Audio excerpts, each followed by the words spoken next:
All right. Good evening, everybody. Happy Thursday. How are you doing? My name is Stuart Davis. I'm a flawed man of God. I'm not a biblical scholar, not a pastor. I haven't been to seminary. I'm a deacon at a small church just outside of Richmond, Virginia. Not trying to get you to join my church or donate to any special cause. What I'm here to do is discuss Christian issues, give you some insight, a glimpse into the mind of what I consider myself to be an average Christian. Been one all my life. I'm a non-denominational Protestant. Don't really subscribe to any particular denomination or script or doctrine. I'm just in the Word, just studying it and trying to live a life each day closer to Christ. So, if you are interested in learning more about Jesus or about being a Christian, if you're looking for something that's a little bit more than your existence here on Earth, welcome to the show. Glad to have you on here, and please ask any questions and give us any comments. If you are already a Christian and you just enjoy Christian topics, hey, welcome as well. The show is basically to talk about all things Christian. My insights and takes, and bring guests on to talk about those things.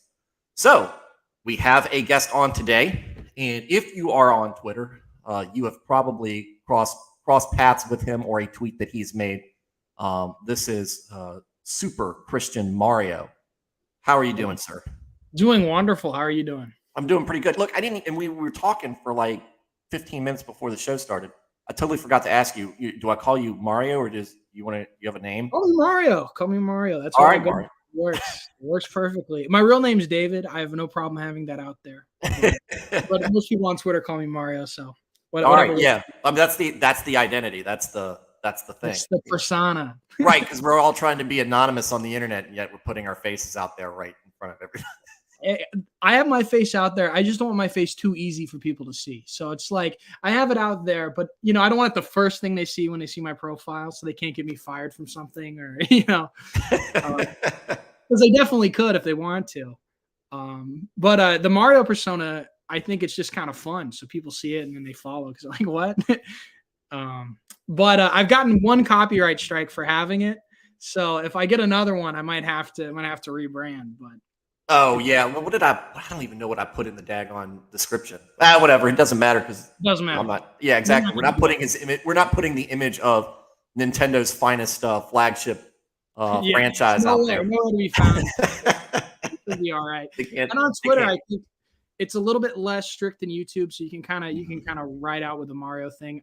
The reason why I got the copyright strike was because a bunch of more progressive types got mad at something I said, and all mass reported me. And did it have anything to do with Easter and the celebration of the resurrection of Christ, King of the Jews, and the rest of us? That was not the controversy that got me. Because I've learned over time, and when I get myself in these situations, I slowly learn things. And so I lock down immediately. I put the lock right on there. We're laying low for a minute. Just kind of take inventory, look at some of the followers. Yeah, wait, let's see what kind of hits are coming in your way. Yeah, if I see pronouns, I block on sight. Yeah, I think that's generally, and that's been my slow, because look, I'm such a boomer at Twitter right now. Still trying to learn this stuff. I've had this Twitter account since 2017, never used it. Started using it last year.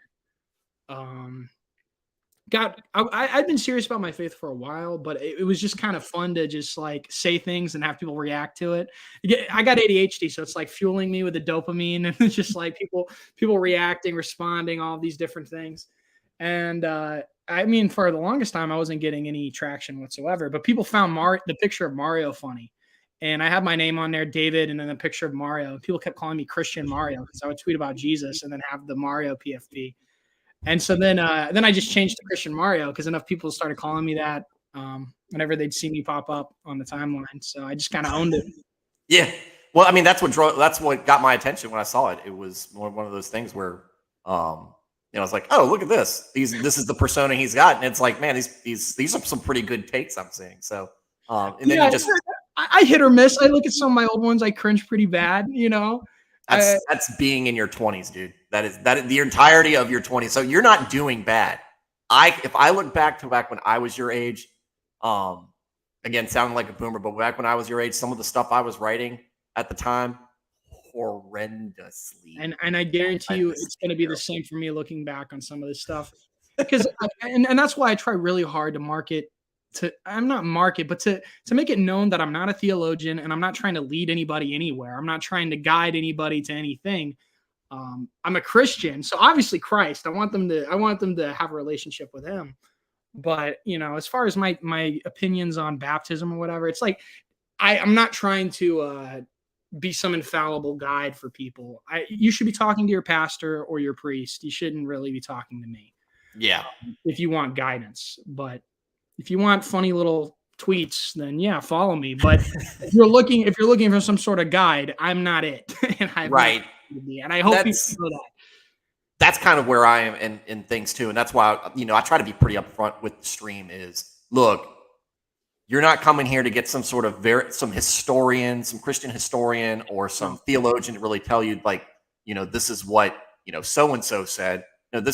You're going to get with me, you're going to get somebody when you walk into the doors of a church. If you decide to start going to church, this is going to be somebody you can run into who should be, open, honest, welcoming to you to come into the faith.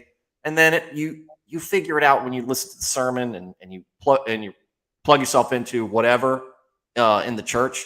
That's when you start to grow into your faith and everything. But if this is a stepping stone, here's kind of what to expect, and that's why I kind of started this whole thing.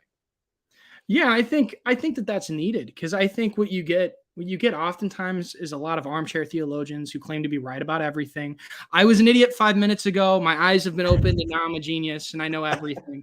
And you get that over and over again. And I pray that that's not how I come across. And I know that's how you would not want to come across that way either.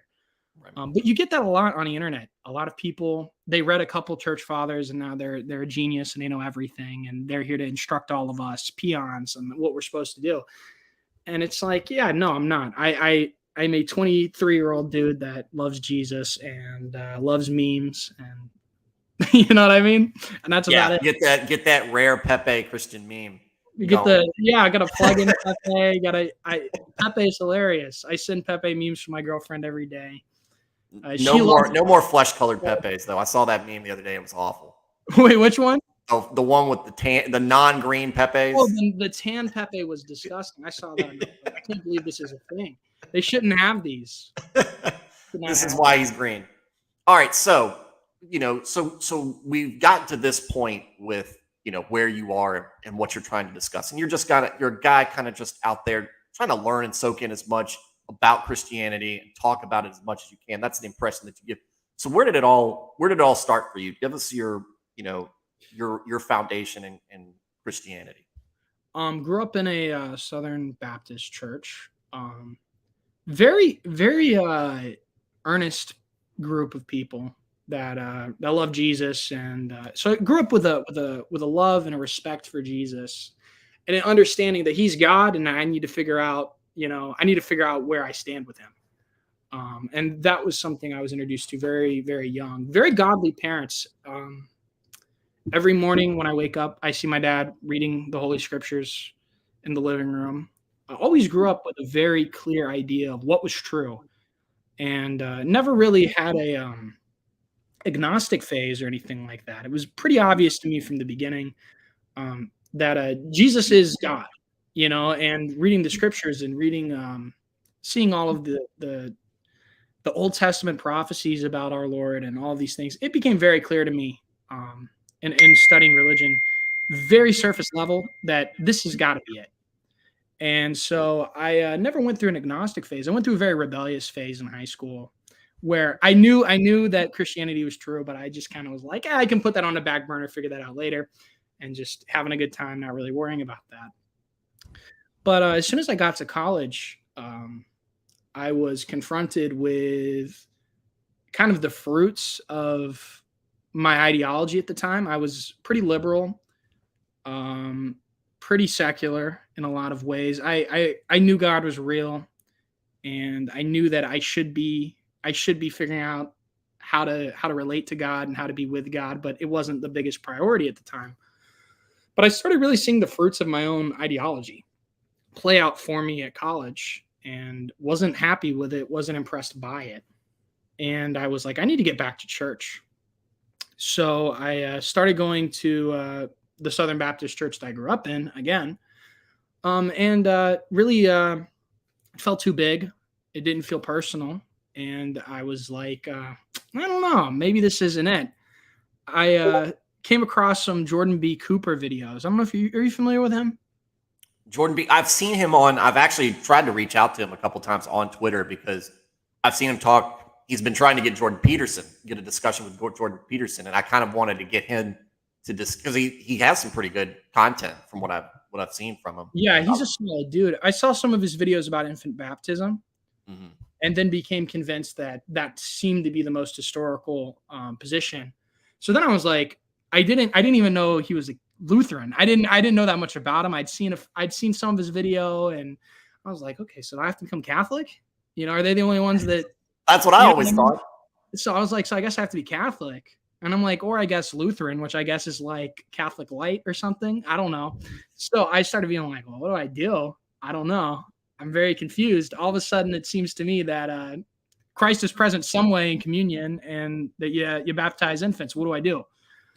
So I wasn't really sure, but I was like, well, I'm gonna stop, going to this mega church and look for something smaller, and then keep studying and see where I end up. So I started going to a local Presbyterian church that was about a half hour from my house, but everything's a half hour from my house. So it's just kind of the way it is. Yeah.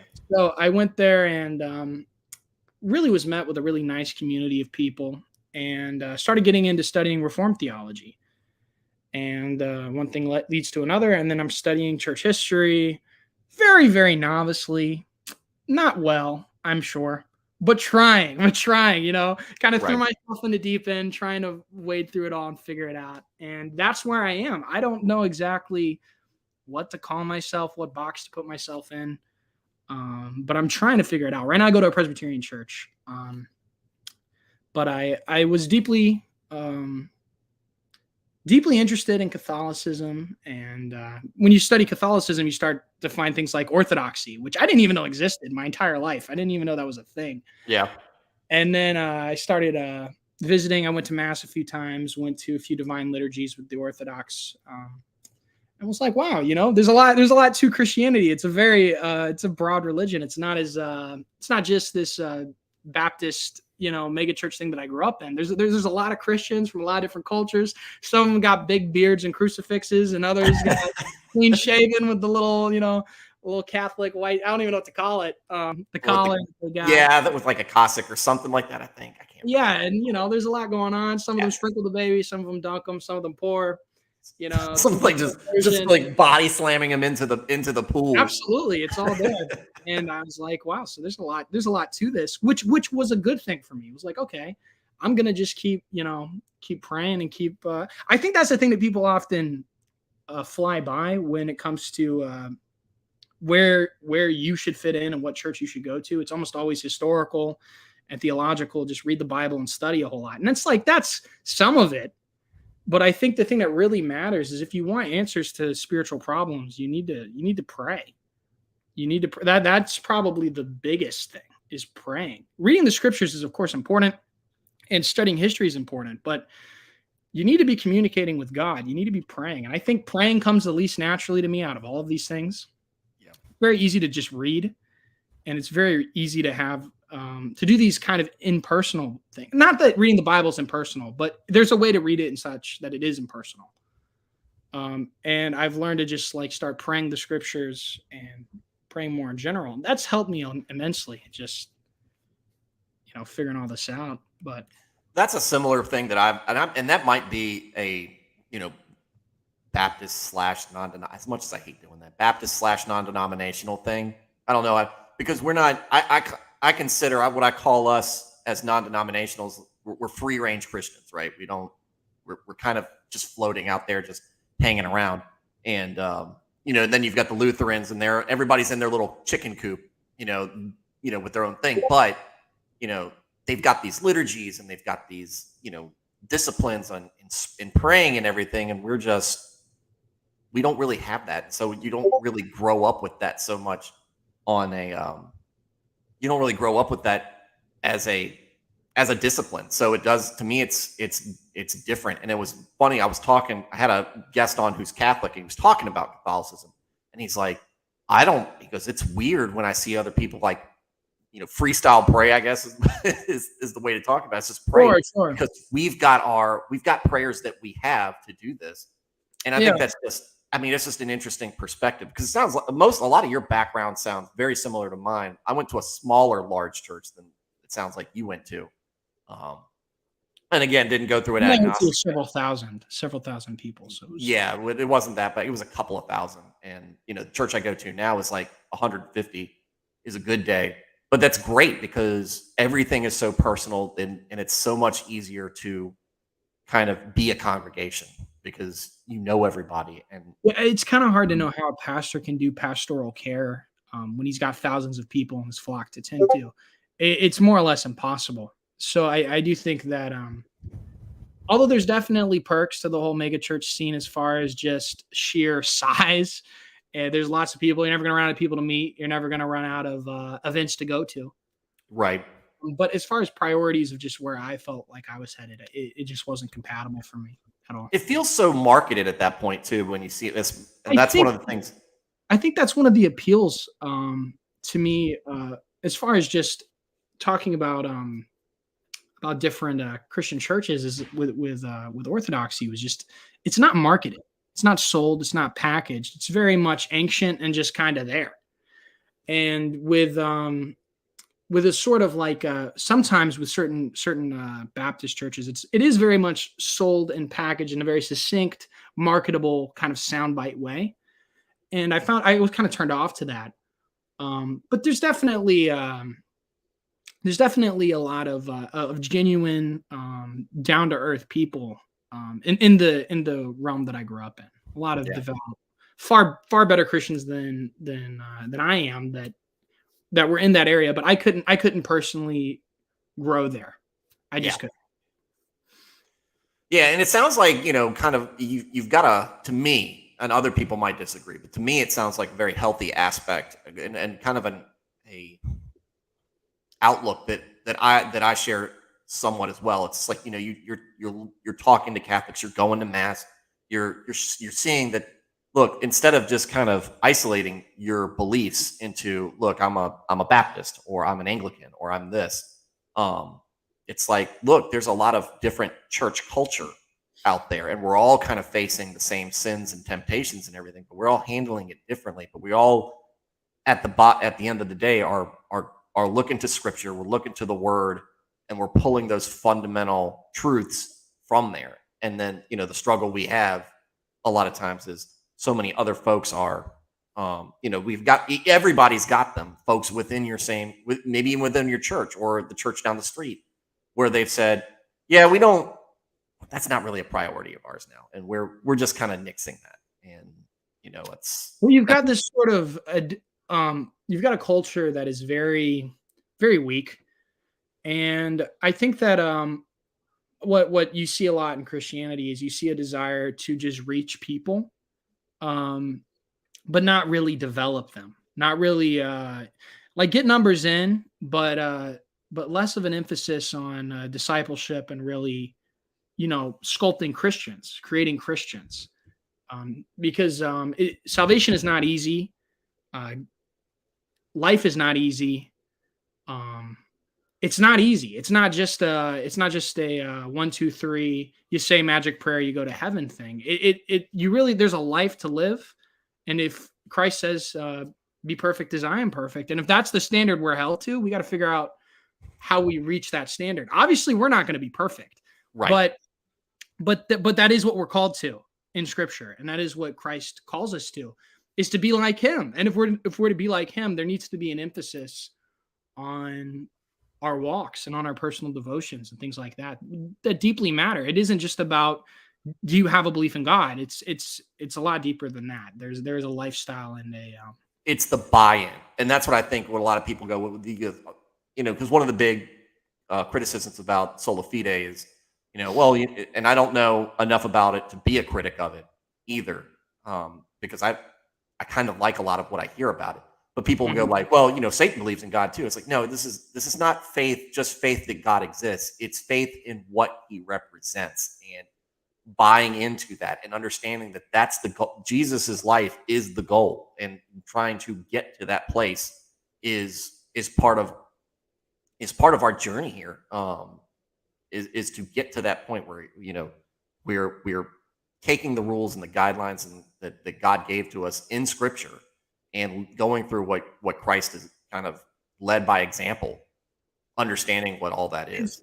faith isn't even mere belief, and I think that's something too that's important. Is faith isn't just an acknowledgement of a truth.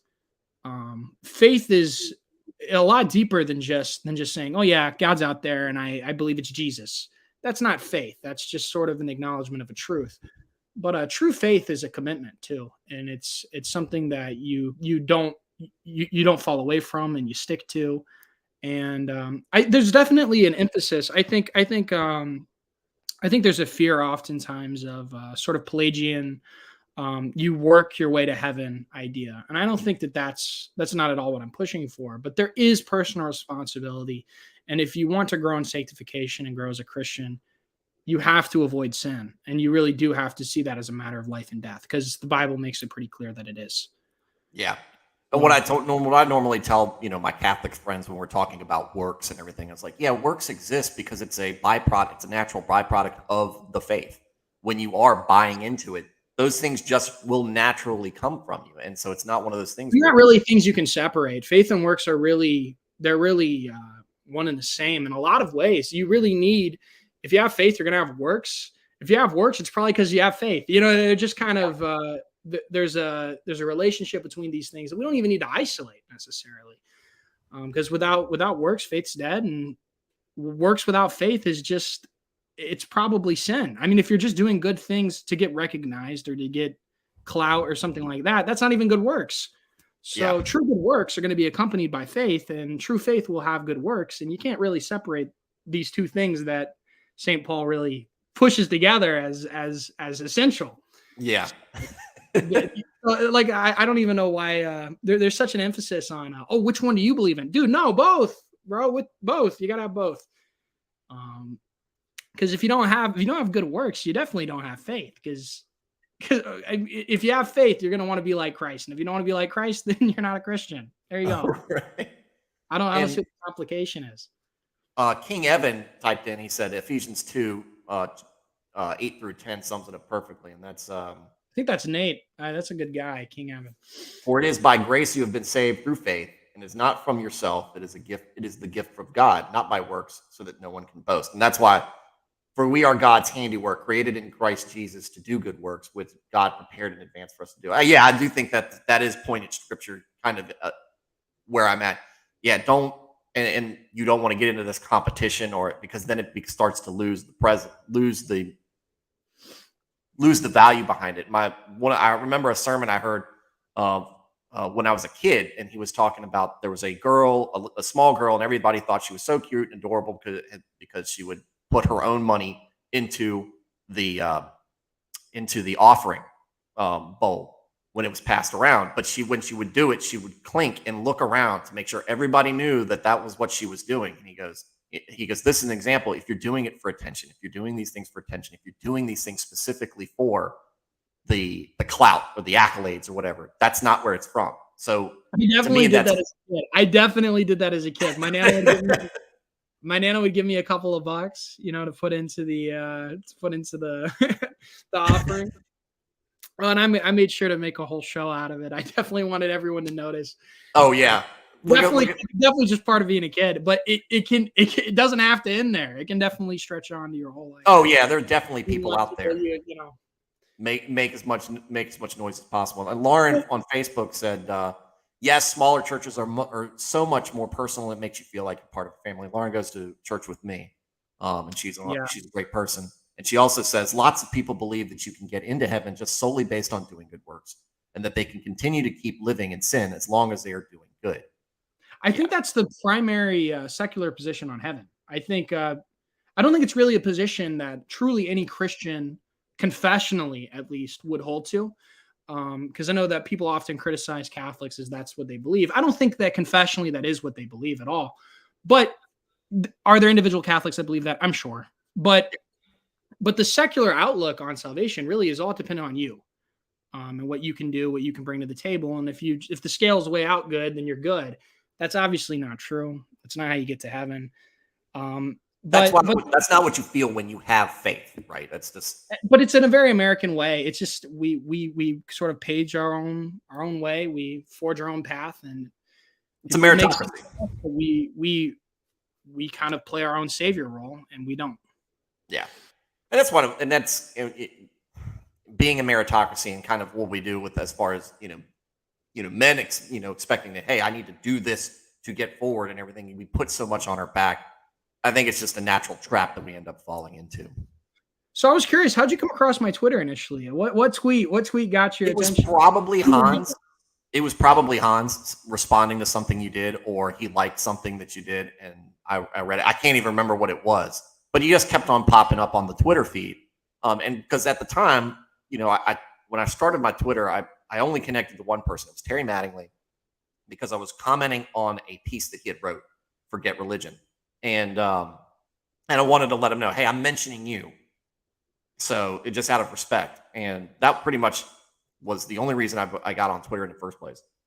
But then I realized that I wanted to see if I could reach out to a guy named Eric Rollon, who I'd seen on a buddy of mine's live stream.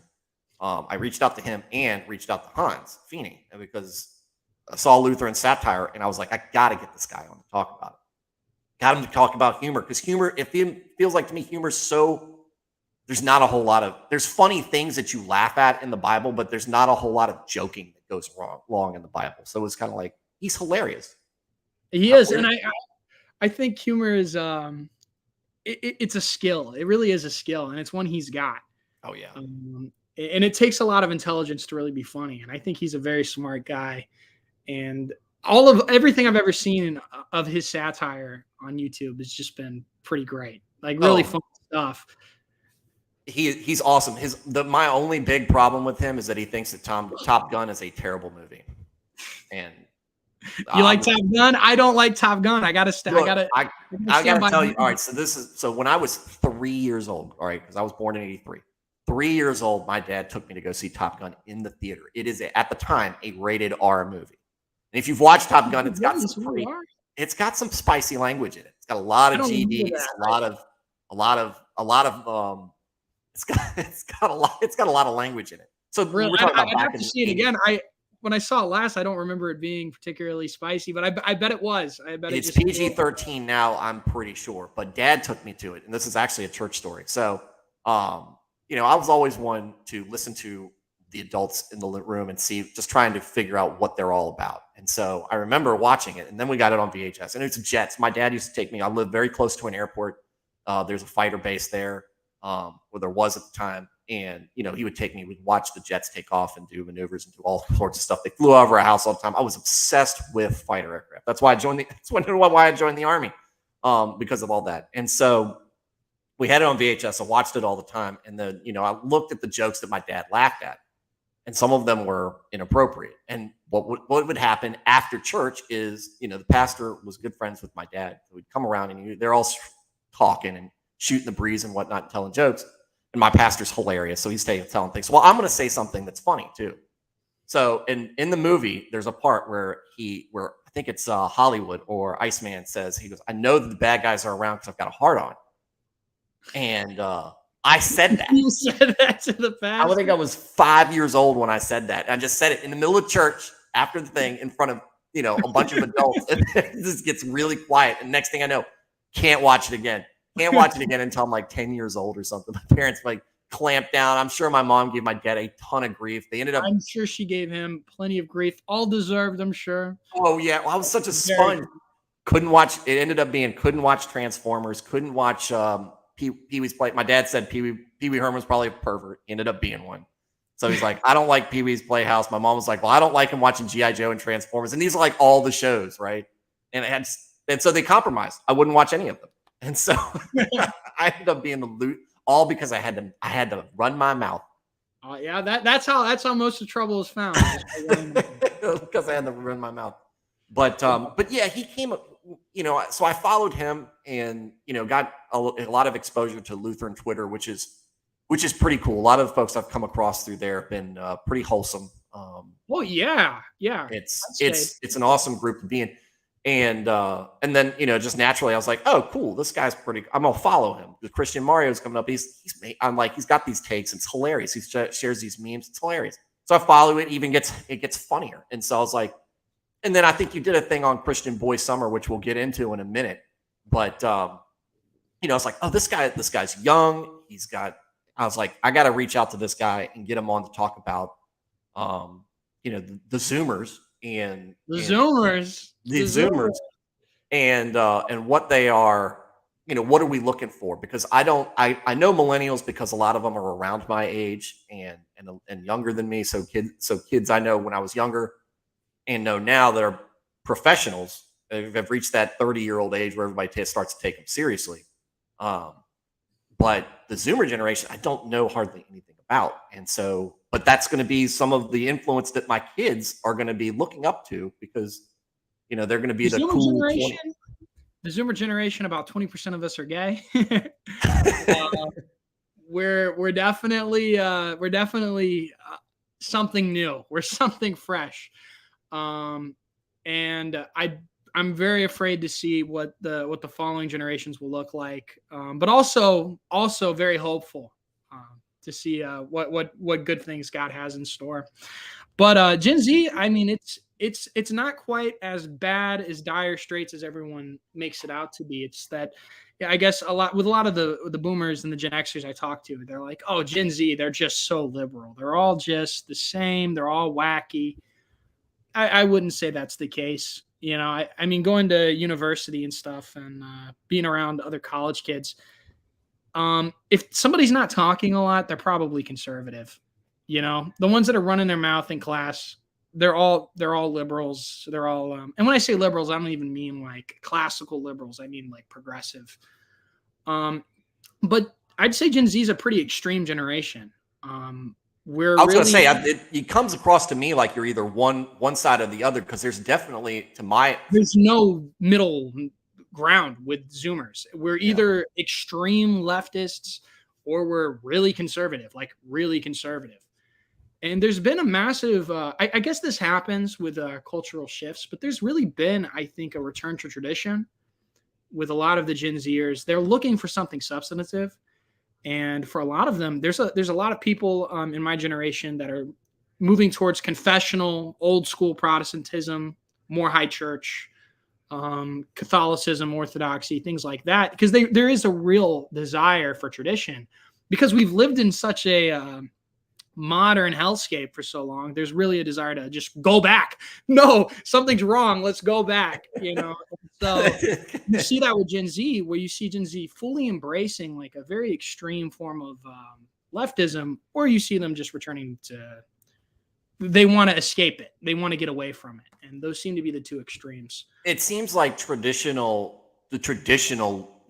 is tradition is the new counterculture, right? What's old is new again here, but it's just like, yeah, all the mainstream stuff is over here. And they all started up kind of making fun of the old tradition, but now that's not cool anymore. Now it's like, I guess for a while there, I guess a lot of these Gen X skater pothead, generation of like, we say bad words. We say bad words and it's cool. Like, aren't I cool? I just said, damn, aren't I something? Aren't I edgy? And like we look at that and we're just like, bro, stop, dude. Stop like posting cringe. you're very cringe. And then with the millennials, it's just nonstop. Starbucks, they don't spank their kids. Everything's abuse to them. They can't punish their kid. If their kid acts the fool, they have to like tolerate it and promote it, and then like get them a counselor or something to talk it out with. And it's like, how about you just be a parent to your kid? And so I guess with Gen Z, you kind of got just a continuation of the mess you've seen in past generations, or you just have we're looking at the greatest generation, and like, man, they might have been onto something. Maybe they were Yeah. onto something. Maybe there's something to that. Well, and you don't have that to point. I mean, because so much of the greatest generation have died off. I mean, my mother-in-law, she was born the day after D-Day, right? She's in her late 70s now, and Yeah, so it's. I mean, you think about that. She's in her late 70s. So the people who were on the beach when she was being born were in right. their late teens at the earliest, or older than that. So Yeah, they're all gone. So you're kind of raised. You were raised kind of um in that time where you weren't old enough to remember, especially, and most of the Zoomers either weren't alive for September 11th or weren't I was too young to around remember. for it. So you've grown up in basically the post 9/11 world, where it was for me as a exennial, or very early millennial. Like that was, I was 18 when it happened, and I We'll had let you just be Gen X. We'll let you be Gen X because I think they're a little cooler than millennials. We'll give you that. You got a I little try more- to identify it as much as possible. Don't tell my brother; he's always trying to lump me in with himself. Yeah, no, As you're a Gen millennial. X because I think they have slightly more credibility. So But I'll who give do you it look up to as a Gen Z person? my dad. My dad's a Gen X dude, but my dad's the best. I look up to my dad. I look up to. I think he's got a real earnestness to him. He loves the Bible. He's very cut and dry. He just kind of sees what he kind of goes by his gut. He's like, that doesn't seem right. So it isn't, like he Yeah. doesn't need a million studies and a bunch of books to figure something out. He's just kind of smart because he just kind of relies on his gut and common sense. And I think there's a G.K. Chesterton quote that's like, when you deny God, you don't have common sense. And I think that's true. I think there's a bit of a bell curve where you've got like, you're kind of average IQ people like me and my dad. And then you've got the geniuses, C.S. Lewis, G.K. Chesterton's over here. And then in the midwit category, you got your Richard Dawkins, Big your brains, big brain atheist. hours. But over here with the G.K. Chestertons and the C.S. Lewises and me and my dad, we kind of reach a lot of the same conclusions. But it's kind of like, it's just like a bell curve of like the kind of low IQ, high IQ. But at the end of the day, there's a lot of crossover in what we believe. And then you got kind of the midwits, like intellectuals that are like, is a human life as valuable as a dog's life? I don't know how I can prove that. And it's like, dude, that has no common sense. Like, how are you at this point? And so I think I look up to my dad. I look up to all the example he set for me. I look up to the saints. I look up to what I've been able to read a lot of the time. And but I think there's I think my dad is my definite go-to example of what I want to be like. I ultimately want to just kind of emulate what he did. And if I can be a fraction of as good as he is, I'd say I'd made it. Yeah. I want to have kids. I want to raise them. I want to take them to church. That's really about it. There's no crazy agenda for me. I mean, that sounds reasonable, and that's so. And I think that comes down to a lot of where we're at, with the generation. Maybe is that did your parents care about raising you and setting a good example, or were you just somebody to take to practice or somebody to talk about to with an iPad in front of me. All the time. Put an iPad in front of them, forget about them and let them drift. And that's that's a big thing, and that's part of the reason why and I'm trying to get a panel together once I get all the folks together talking about homeschool and private school for your kids, because it's not just you were homeschooled. I run into that a lot, but everybody thinks you guys are antisocial. I don't know. I mean, they're not antisocial or just awkward. You don't seem awkward at all, and neither does some of the other people. Well, I guess that's the thing. Most of my friends are I don't want to say anything that's going to get me in trouble. So let me think for a second. Like, most of my friends that grew up in public school now, they're a little weird now. They're a little off kilter. Some of them, like I look at some of my they got like pink hair and like wearing chokers. I'm like, what happened to you guys? I thought you guys were like the cool public school kids. I was I was weirdos in '99. The entire before time I that was stuff. homeschooled, I wanted to be public school. I would be like, oh man, I wish I was public school. They're so much cooler. But now I'm just like so thankful that my mother took the time to. It was like a Christian school before that, and then it was homeschool. Yeah, we got a. We're Good blessed. experience at Christian school though. I had a really good experience. A lot of people don't. I had a good one. We had a, and I think that's changing because I think some of that stuff is still pretty new, or was pretty new at the time. But we're blessed enough. I mean, like I said, I'm a small church. Um, we're at a small church, but we've got a very sizable, and very successful and growing in success, Christian school that leases out space for us to the point where we're building on to our church to accommodate the school. So it's going to be mostly a school and this little church on the side of it.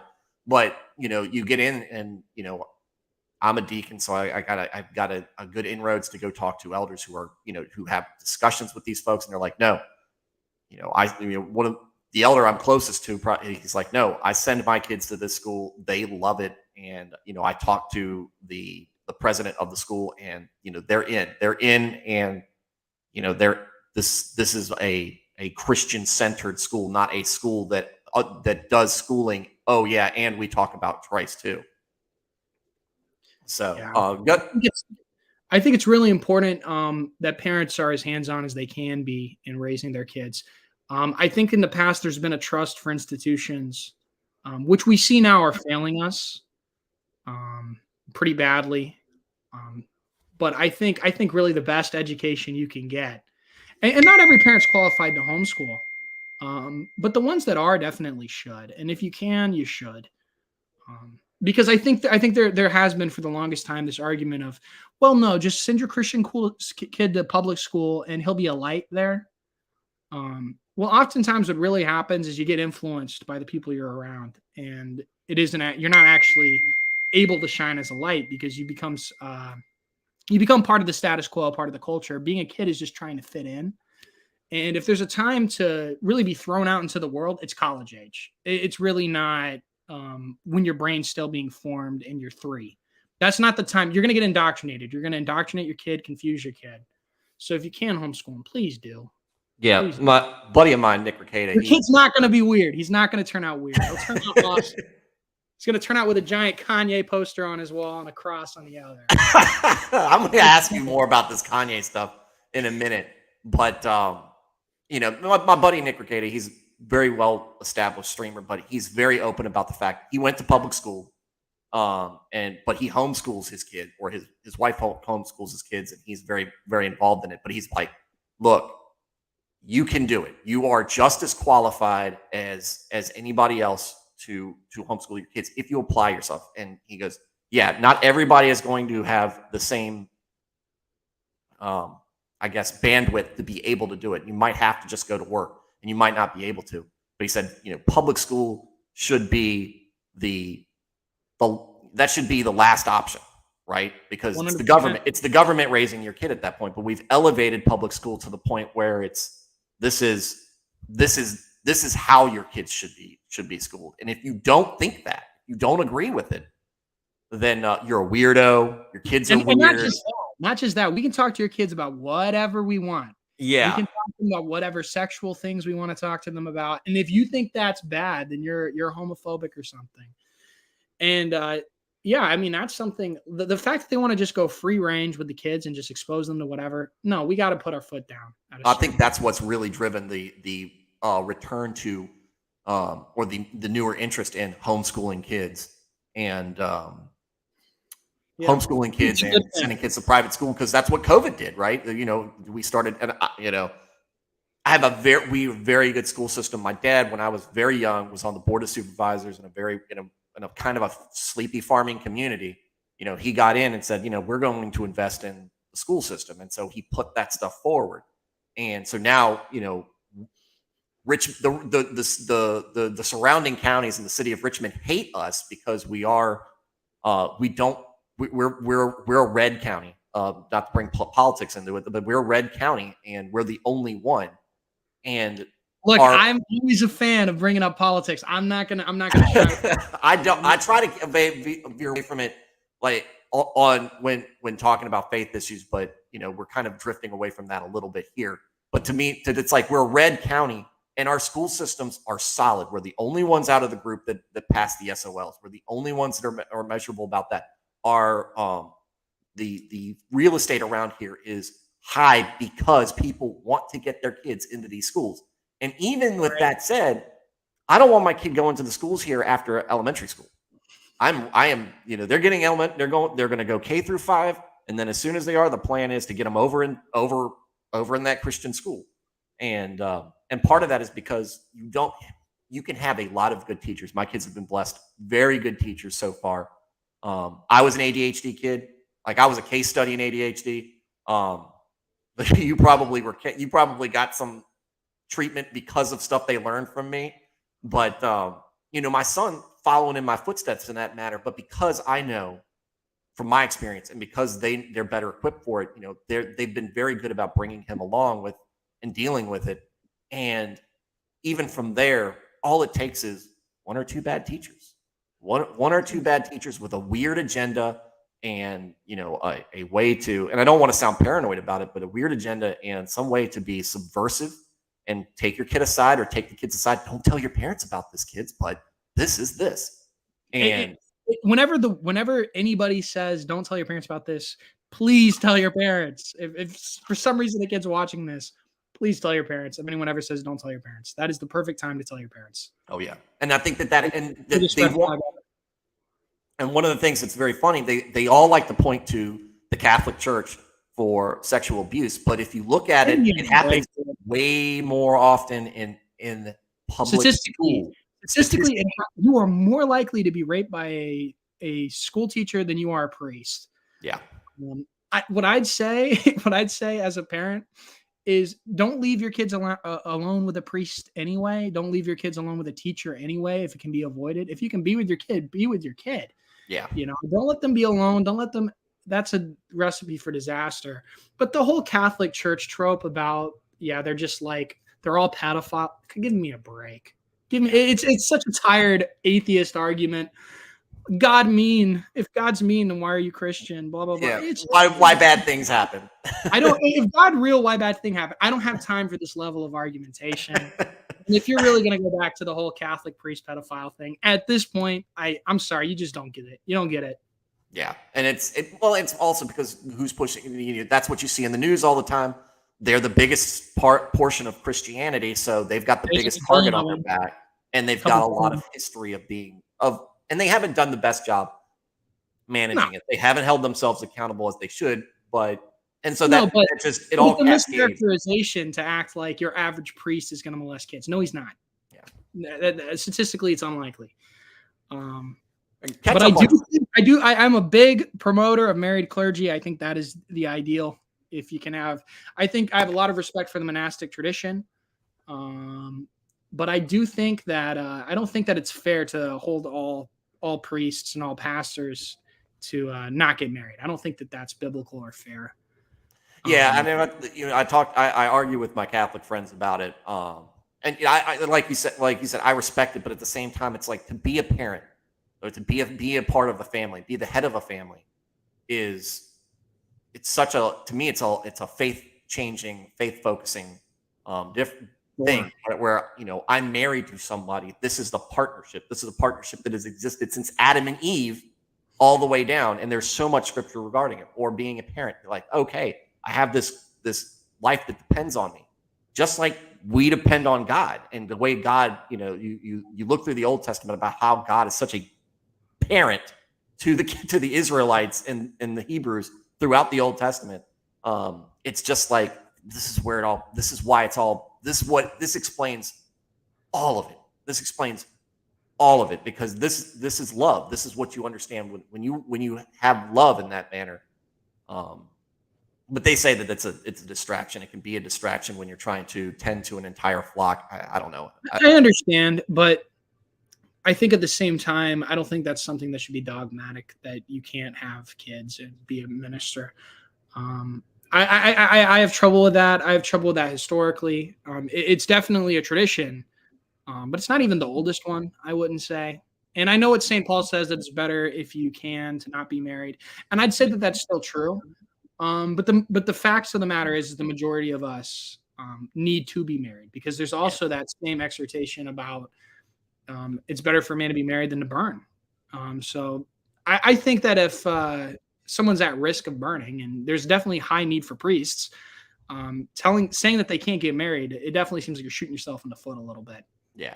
I think it's gonna be one of those things where, look, don't force yourself into marriage if you're not ready for it. If it's not for you, and you don't have that drive to you don't have those hormonal urges or whatnot, then yeah, focus all that energy that you could have had Onto or the that you God. might have onto God. And that's where I think that's where Paul basically was at that point. He was so consumed. He went through such a life altering event. I mean, the most significant emotional event you could have.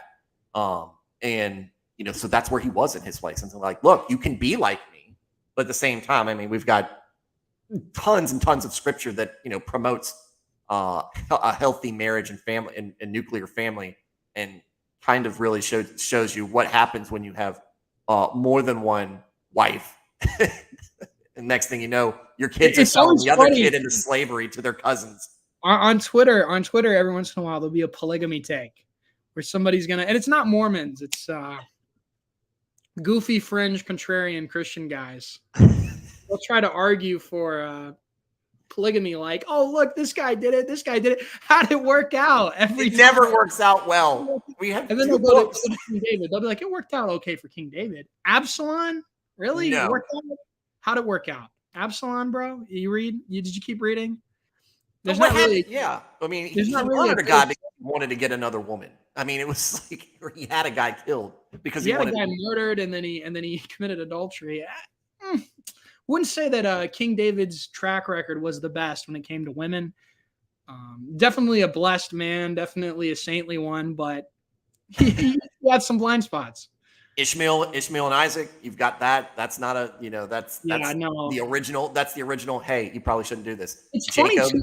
They always try to argue. They always try to use the Bible as a way to justify their sin, and it just doesn't. It doesn't work.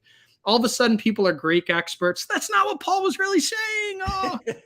It's like, dude, look at the actual Greek. You want me to go ask my Greek friend? I got a Greek Orthodox buddy. You want me to go ask him what it says? Because he speaks Greek. He can read it for you, and he can let you know what it says. You really need to know because it says what it says. I'm sorry. Yeah, exactly. What is the end result in Scripture? What is the end result that we've seen from basically forever? What does Solomon write about?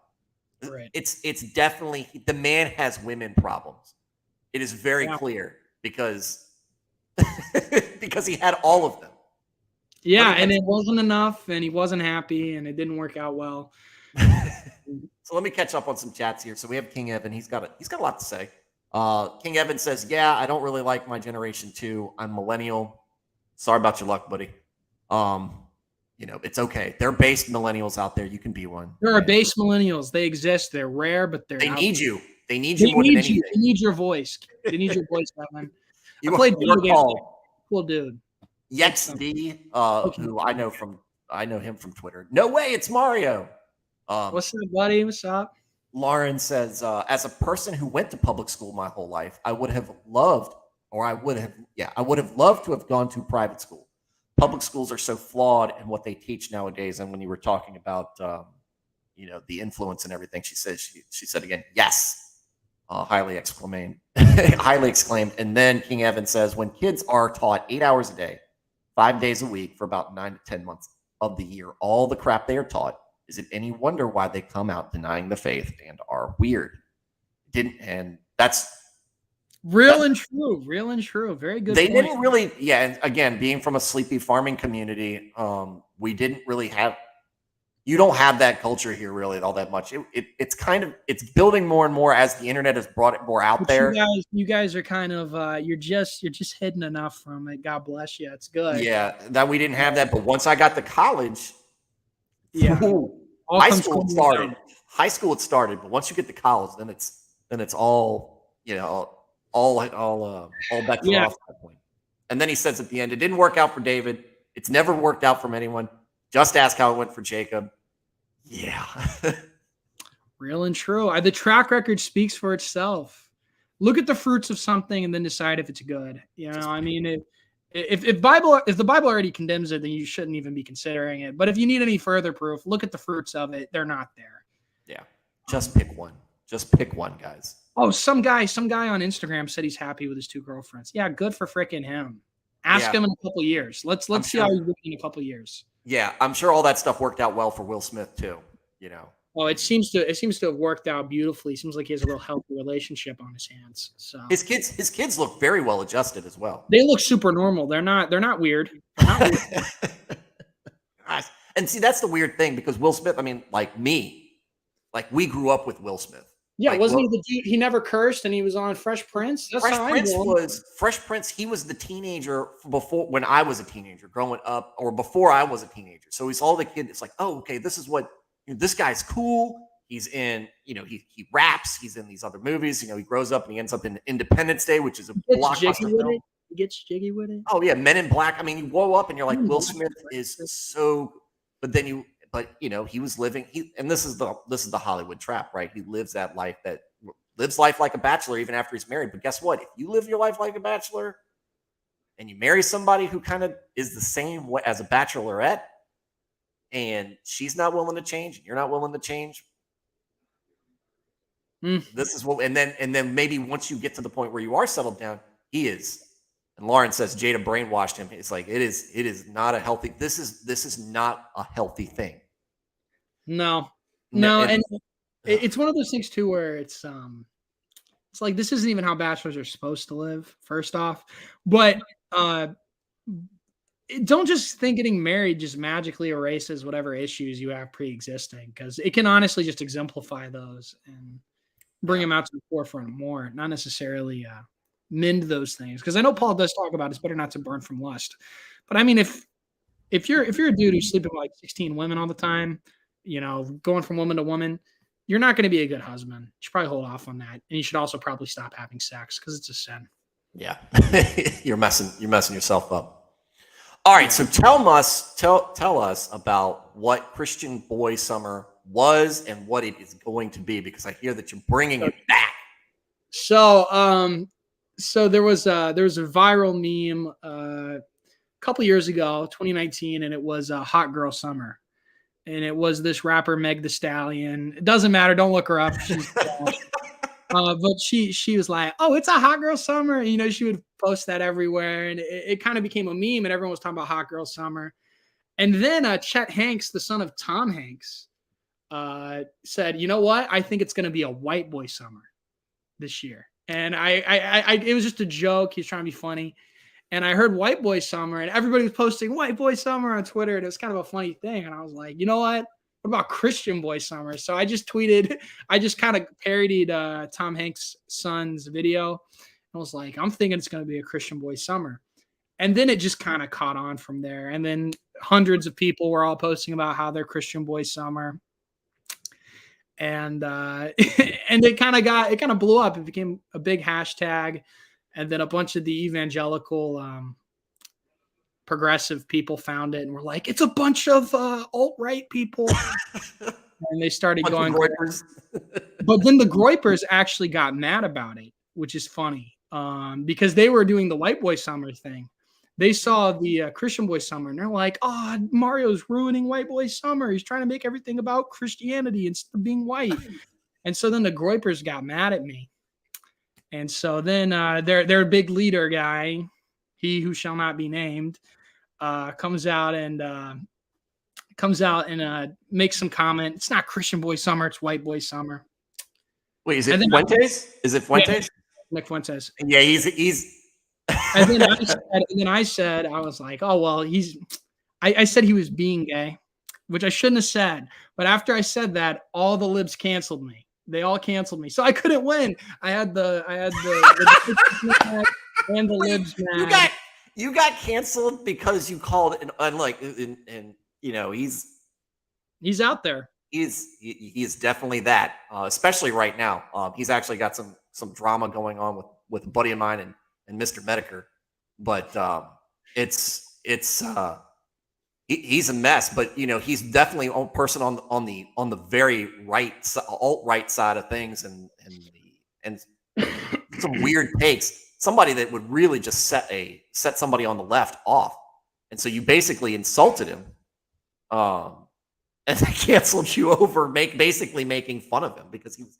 Yeah, and I don't even think Nick Fuentes knows who I am or anything. And I know a lot of people that know him, and I'm kind of around some of these people, and they're interesting folks, but at the end of the day, I think you can get into an idolatry where you put the importance of the state or the importance of your race or things like that way over God, and you miss the whole point.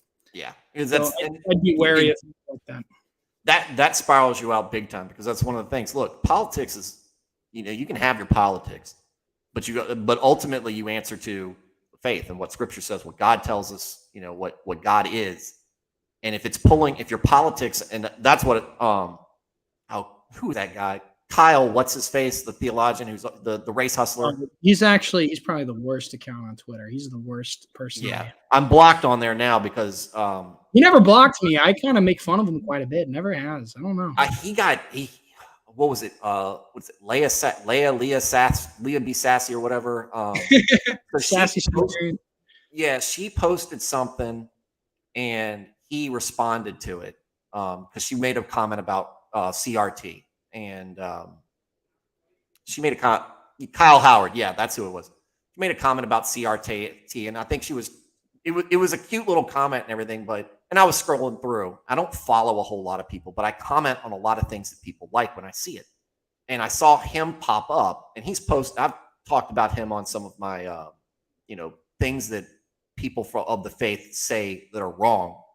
He's definitely up there. And so he posted something about that, how people are misrepresenting things and being false witnesses about it. And I was like, you mean kind of how you were a false witness about everything Christianity? And so she came in and said something to defend it. And me and her got into a little scuffle on the side. But he took it, and he goes, and I went over to his Twitter page, and he's like, because one of these days these white evangelicals are gonna learn that all this stuff. I'm like, I'm not even evangelical. I'm not. That's like, you didn't even take the time. And there's the problem. You immediately run to race. You immediately run to this thing, as opposed to what I said. Has nothing to do with that. It has to do with the politics. You're bringing your politics into your faith, and that's what your problem is. That's what you're sitting up there, and people are looking at you for spiritual guidance, and what you're giving to them is political poison. They're not coming away from it with love for their fellow man. They're coming away from it with resentment, and that's not what Scripture says. That's not what. And I don't care what theology seminary you went to, because that's what she said. He graduated from some SBC school or whatever. I was like, oh, okay. Well, he graduated, so now all of a sudden he must be okay. He must be a legit dude. To me, it's like, you're not even Christian, dude. You're not even. You don't even believe it, because you're worshiping politics, and that's what. And so I posted the Salt Bay meme, on his tweet. The Salt, my feeling when you get called out, and he's mad about it, and that's when he blocked me. So yeah, I mean, the thing is with him is like, obviously our faith informs our politics, but it's definitely like he's kind of a grifter. He kind of just he posts about one thing all the time, and that's it. And if you scroll through his entire bio, it's literally one note. It's about white privilege, CRT, over and over and over again, and that's it. There's no variety. He's a one-trick pony, and he should be avoided. He's not a very I don't really care. I think the worst thing that's ever happened to Christian discourse is if somebody's got a PhD or they got like some credential, like this credentialism. Like if you have a credential, then you must be a great theologian and super orthodox, and we need to all follow you. Because some of the people, the absolute worst takes on the website are PhDs with blue check marks. Yeah, the blue checks are the worst. Yeah, I mean, 9 times out of 10, the guys with the blue check marks are, dragging their knuckles when it comes to stuff. But every once in a while, you get one that's good.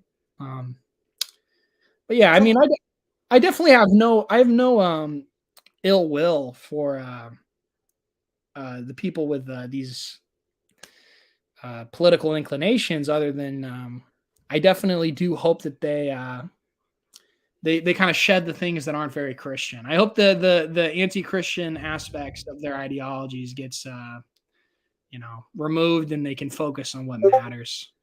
Because there's definitely an emphasis on some really goofy stuff on the internet. And if you want to find any belief, you can find it on Christian Twitter. You'll find the most ridiculous, heterodox. Oh yeah.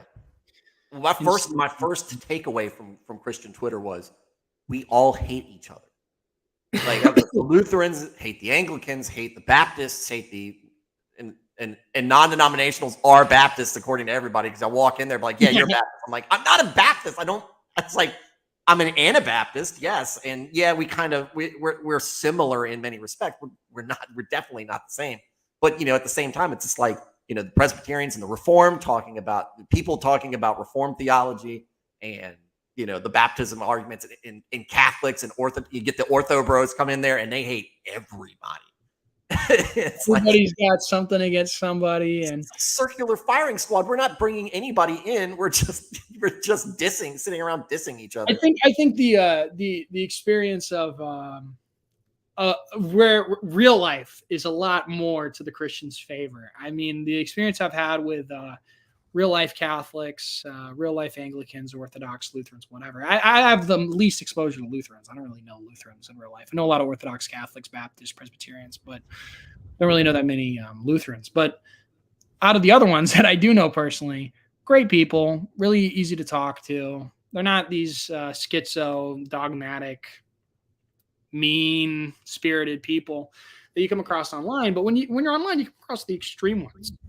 And I think the people that normally they have the worst reputations are the Reformed guys and the Ortho bros. They definitely have the most polarizing, extreme, and some of the trad Caths too, the trad Catholics. It's very high-handed, and it's not from a place of brotherly love. And that's what my problem with Howard was.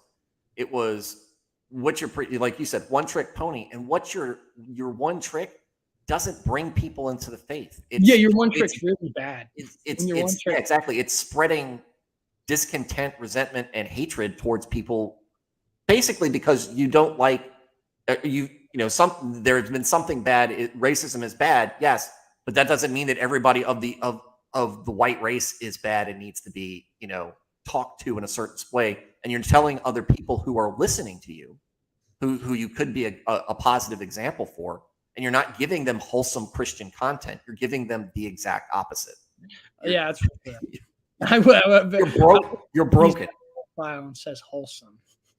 Yeah. So, you get the trad cats and the Ortho bros, and I saw it. The Reform folks just seem like they're just like, well, I read so and so, and they're just kind of like the pseudo intellectuals. And I don't say that in a denigrating way. They're trying to learn more, but I want less pseudo intellectual on this site. But it's all part of the fun. It's part of its charm. And if the trad cats and the Reform bros and Ortho bros, and if everybody wasn't quite as intense, it wouldn't be Twitter. It wouldn't be as fun. Part of the fun is just the insaneness of it and how there wouldn't have been all the camaraderie when somebody said, "Don't bring your baby in the church." That was a bad take, and that was the most ecumenical take ever, because everybody from whatever tradition was all looking at that and going, "That's a bad take. That's not a good take." And I was scared because I was like, I wanted to go. We have a nursery at our church. If you've got a baby, you can just take your kid to the nursery. Nobody has ever like ushered a person out for a baby in the sanctuary. But it was just like, I'm not getting involved in this at all because it was a little intense. I think you made the right call there. But yeah, I've gotten a lot more into it the more I've kind of floated in the Christian Twitter sphere. The only thing that really concerns me at this point is the progressive takes, because I am harsh on them, because I feel like I don't want to call it a bastardization of Christianity, because it's not. It's worse than that. But it's when you get gay trans female priest with and that's making prayers to the God of many genders and It, we're not the same. What I don't get is like, why aren't you just Unitarian Universalists? That already exists. There's already this weird LARPy. They wear these vestments and they come out and talk about nothing for an hour. You can go to that. You can go to their liturgy and have a good time. But why try to steal the label Christian? It doesn't look good on you, and everyone can look at you and see it's counterfeit. So just do something else. Go be Unitarian somewhere. And why? I kind of love. I think like also with all the heretics bashing, like everyone calling each other heretics on Christian Twitter. You just kind of got to get used to it. And I'd say like I'd say in general, you DM half these guys that are saying these really awful things, and you back them in a corner, they're going to be a lot nicer to you. They're not even, they're all talk, no bite. I secretly love you as a brother in Christ. Yeah, low key, we're friends. But I am right. And it's like, yeah, it's like I like that less and more like no Jesuit tricks, can a theologian. Like it's where he posts and immediately it's like it's the difference. Like I get Christian Mario on there and he's posting memes and it's hilarious and it's all no Jesuit tricks. Christ posting, and then he posts and it's like this is deep and it speaks to me because he's from that sleepy background, back, so it takes me back too. But it's like, this man is the most wholesome man on the planet. And he's got so many great things to say. Why is he saying them here? So I think he and Hans are two of the best on there. They're just very fun. Yeah, they're probably my him and Hans are my favorite accounts to follow. That's high praise to even be mentioned among them because I think I think that's good.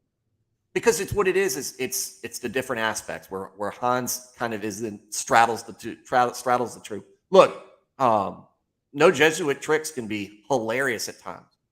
Yeah, you can. He was talking about he did one take about the Episcopalians that just had me dying.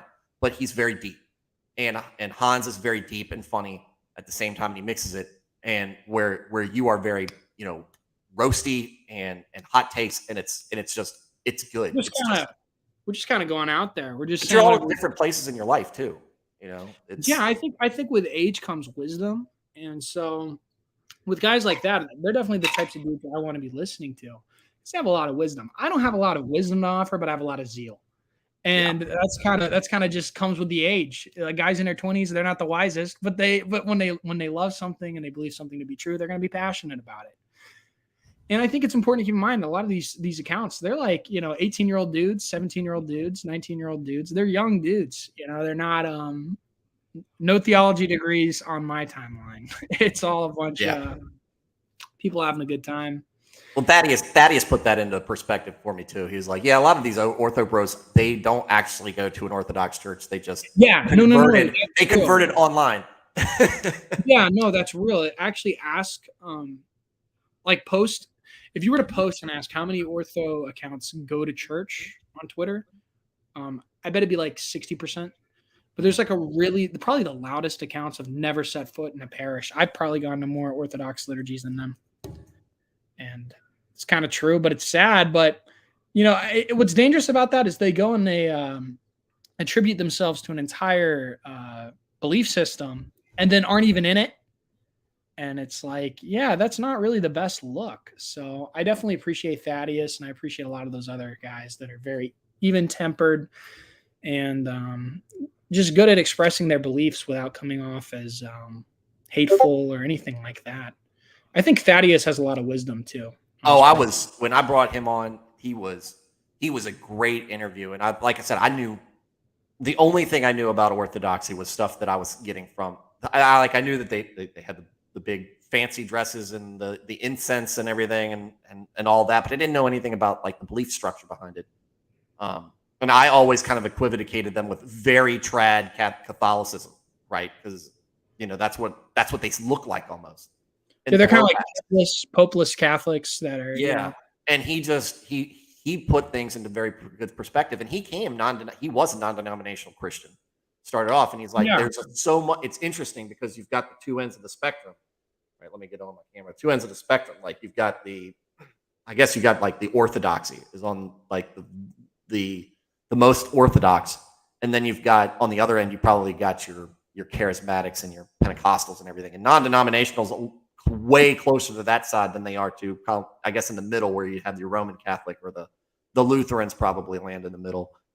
But he goes, non-denominationals and Orthodoxy have so much in common, and I think that's why it was so much easier for him to when he made his conversion. I think one of the commonalities is just a belief in the supernatural miracles that they haven't stopped.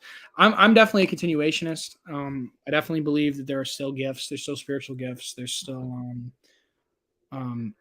miracles and incredible things going on. And it feels arbitrary to draw any line and say, okay, well, it stopped right here.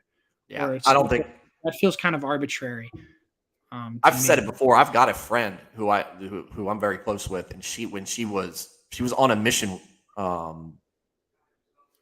trip down to Honduras, I think it was South America or Central America or somewhere, and she did not know any Spanish, and then she was trying to communicate with somebody, and she speaks fluent Spanish now, and it's ridiculous. She said it was just. I just had it, and it's like we talk to somebody who has that, and it's not like I didn't know any Spanish. I didn't know any Spanish, and then now I can go to the Spanish restaurant or the Mexican restaurant and do cringy ordering to the to the waitress in Espanol. This little white blonde girl. There's a lot said about the cringe ordering. Por favor, can I get this? Como estás? Blah blah. It's like stop. You're hurting me. You're hurting yourself. Stop. Catch up on Trit on some chats. King Evan again. Christian Boy Summer. Let's go. Yeah, he was part of the last one. He was in the Christian Boy Summer, tweeting a whole lot, posting a whole lot.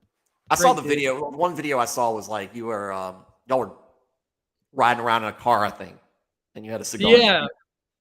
And I thought that was like, and I was just like, this guy, he's comfortable in front of a camera too. I was like, he's got a good presence. We were, yeah, and that was Matthew Pearson with me in the video. Good friend of mine. He's the person that got me on Christian Twitter. Mm-hmm. Presbyterian dude.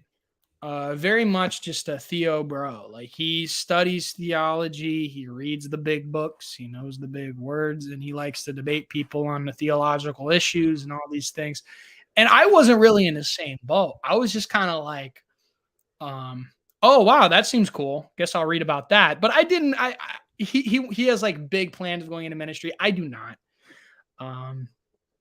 I just enjoy it. I enjoy reading it, but I don't think that I have the same ability that he has to really digest a lot of books and a lot of information.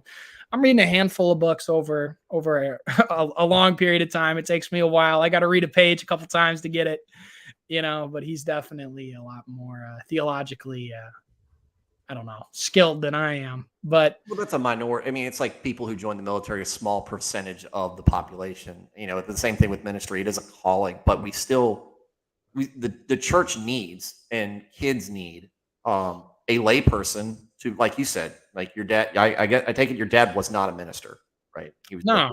He's just a dude. Your average man, and but you see him, and he's reading scripture daily, and there's that influence in there, that positive influence for you, and you see that it's important to him, and that when you have kids, they're going to see that from you. And when you're in your church, if you get selected to be a leader or of some sort, like a deacon, or just some guy that everybody looks at and respects, be like, look, he's a godly person. He's got his act together faith-wise.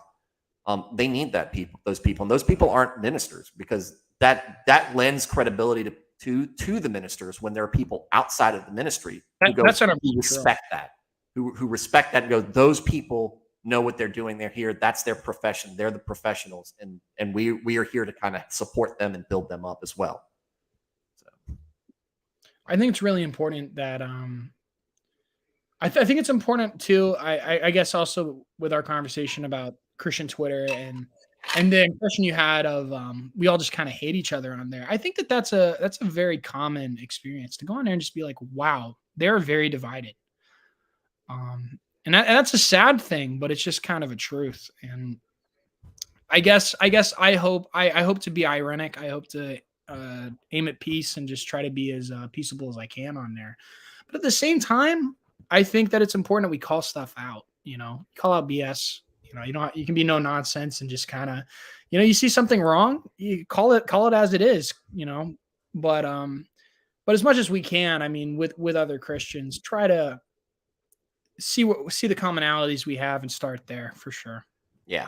That's why I said the people who are not in the faith but look to the faith as if they're curious about something or just whatever exposure they have. Good people with, good people who seek righteousness in whatever medium, respect a group that adheres to its principles.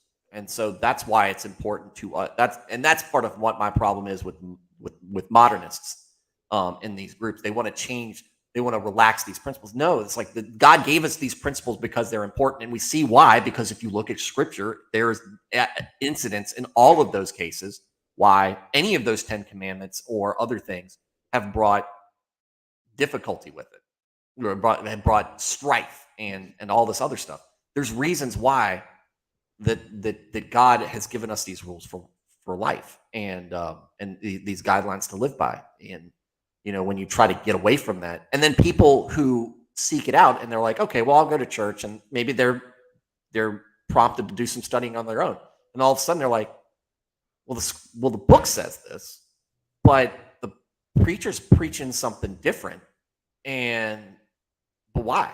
And then immediately now you've got a house of cards at that point. It all comes tumbling down, and then they're like, well, these people don't actually stand for anything, and they walk away, and that's what their entire impression is. It's like, well, Christians don't stand on their principles. Yeah, and you shouldn't be comfortable with cognitive dissonance. And when you find, and so I commend people for seeing the error in that. And if you see one thing being preached and another thing being practiced, that should be a call to consistency for us. But at the same time, you can't really blame unbelievers a lot of the times for the reason why they reject the Christian faith. Oftentimes, they have exceedingly valid and real understanding reasons why. None of those reasons really matter, though, when you hold into account who Christ is. And if Christ is who he says he is, it doesn't really matter just how negative the experiences were. But I understand their hesitancy, and I think that's why it really matters. Orthopraxy matters just as much as orthodoxy. You shouldn't just emphasize sound doctrine but no follow through. You should definitely live up to what you preach. Yeah, big agree on that. Well, and that's what it seems like, and and I don't want to get too personal into it, but you posted about it before. It's your relationship with your girlfriend. You're taking a very traditional, very biblical way of approaching it in some of the ways that for the last 30, 40 years, a lot of people have taken for granted and just not followed it. I know I didn't. I didn't take that route. I definitely wasn't. Neither was my wife. We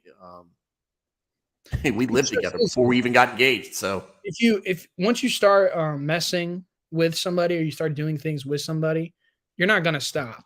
Your option at that point is either get married or break up. And that's the truth of it.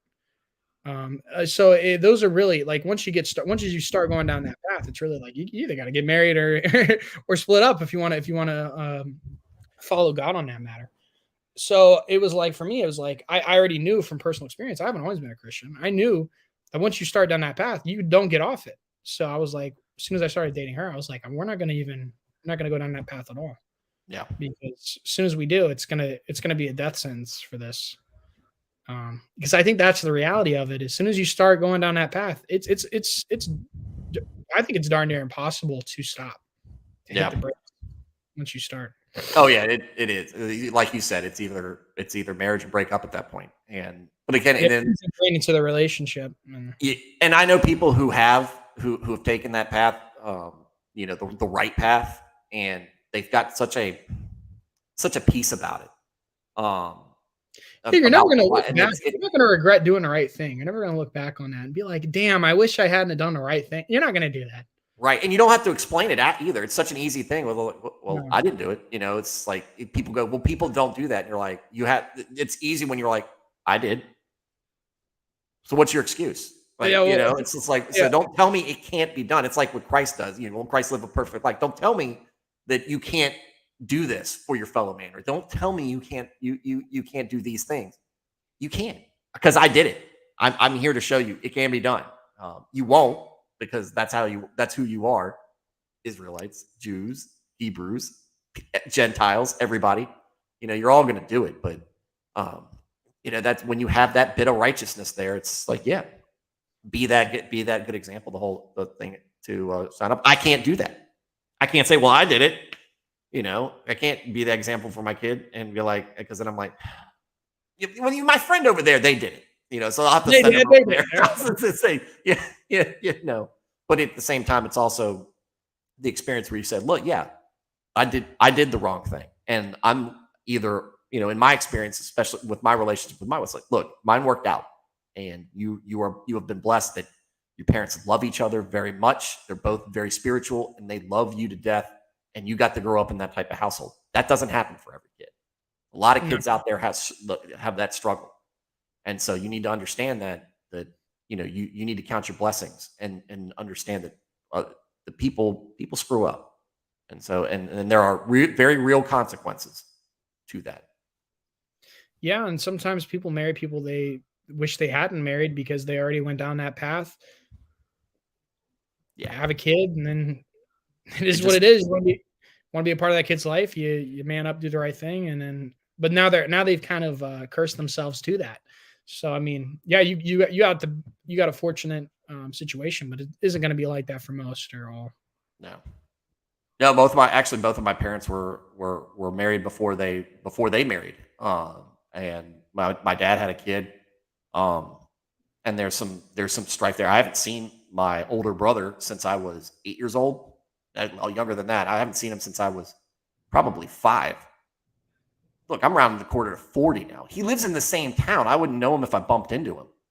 But yeah. I mean, that's there. The exception definitely doesn't justify the rule, or make the rule not the rule not valid just because something can work out. Okay, God blesses people, but don't you don't know what the consequence is going to be. Sometimes you luck, sometimes you're blessed, and you get out of that. You edge out of that. I have several occasions for me. I have many sins behind me, that are that I'm not proud of. That I still think of, and I'm like, how do I get past this? I know that I've got salvation, and I know that God forgives me because I am genuinely repentant of the things that I did. But at the same time, it still weighs on my soul as well. And I'm lucked out that I didn't get something happened to me that really just screwed up the entire trajectory of my life because of it. Yeah. So it's true. It can happen. Yeah. So, question I got for you. Okay. When did you convert to Christianity? Cradle Christian? I was Cradle Christian, very similar to you.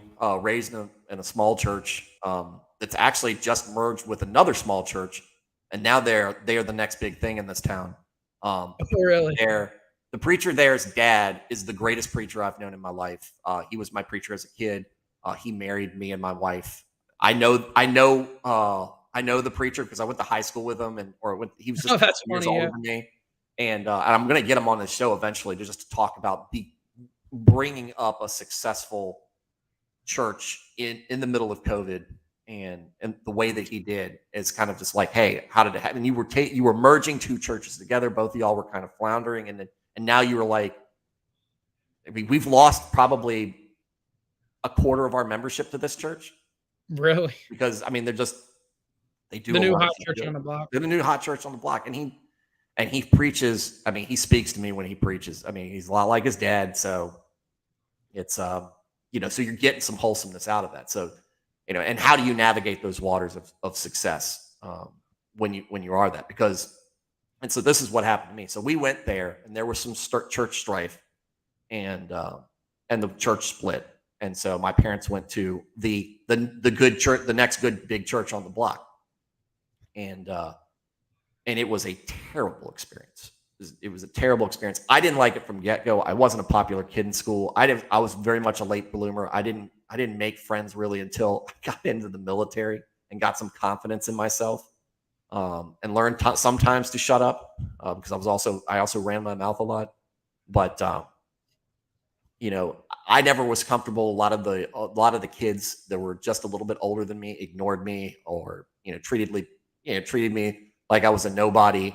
They weren't friendly at all, weren't welcoming, and they weren't just like that at church. They were like that at in middle school and high school, which was tough to deal with as well, because you see that and you're like, well, these people don't really care about me. Where's the brotherhood there? And that didn't cause me to question God, but just I didn't like these people. I didn't like what they stood for, and that was basically a microcosm of how most of their parents at this very big church. It was very much about how important was your family a founding member? How important is your family to the church? Blah blah blah, and that's kind of how it was. And I was a little bit of a twerp, and there's plenty of church politics, especially with terrible some of these bodies. I mean, in the church I grew up with, there was a lot of bureaucracy because it was so huge. A lot of stuff gets swept under the rug. And growing up in in a mega church, there's a lot of nominalism that comes with that environment. There was a lot of all my first exposure to everything bad all happened within a church setting. So my first exposure to drugs, my first exposure to all that stuff, all happened at church. Oh, I learned only curse words at church. I had a grandmother for that. So I mean, there was definitely a lot of positive that came from the church I grew up in, but also with like a huge youth ministry and stuff. It kind of felt like a public school sometimes. Yeah. And it was very much like, it was like to me, I did not look forward to Sundays because it felt like a reiteration of middle school and high school, which I didn't like. And so it ended up culminating. So when I left, I graduated from high school, I was in the Army, I left, I was gone. I was like, I wasn't looking back, but I actually, that summer before, my car broke down kind of in the middle of nowhere in the boonies. And, I went to this guy's house because we didn't have cell phones. Or we had cell phones, but they had terrible, especially out there, terrible reception. So I had to get a landline, got a guy with a landline at his house. And they took me aside and they're like, hey, are you Christian? Are you saved? I was like, yeah, I was baptized a couple of years ago. I believe in God and Jesus. And he goes, no. How are you saved? And they really sat me down and we just talked, and they expressed upon me the weight of it. And to me, that was my turning point, where I went from, the cradle Christian who's like, yeah, I believe in all this other stuff. And you just kind of take it for granted to, hey, turn it up a notch and go, hey, there's more to it than just the going through the motions. And so that set me up for going through basic training and everything, and going through that whole rigmarole. And I had some very good influences there. But when I came back, my brother was very involved with that church. There was a small scandal on his part, that he did something that was kind of stupid, but it wasn't all that big of a deal. And the church completely turned their back. And then it all came down to the point where, me and my brother's getting ready to deploy overseas to Iraq. I'm 3 months behind him getting ready to deploy. And we're going to the same place. And so the pastor shows up at my dad's door. And, so my dad's like, oh, he wants to talk about, he wants to talk about, I'm about to have two kids in a fighting. Yeah, both be wiped out. We're at the same base, literally. If the base gets wiped out, we can get. That's kind of crazy. It's kind of crazy. You guys are going to send the exact same place. Yeah, but so that was a very big concern, because now both of your kids are in one very vulnerable basket, right? At least that's we were very protected. It wasn't that big of a deal for us being there for me once you're there. But if you think it from a parent's perspective, they're out of sight, they're out of your sight, out of your protection and everything. So they're both going insane about it with worry. So he shows up and he goes, "Yeah, I need to talk to you about your son and X thing that happened." And that's all he showed up to talk about.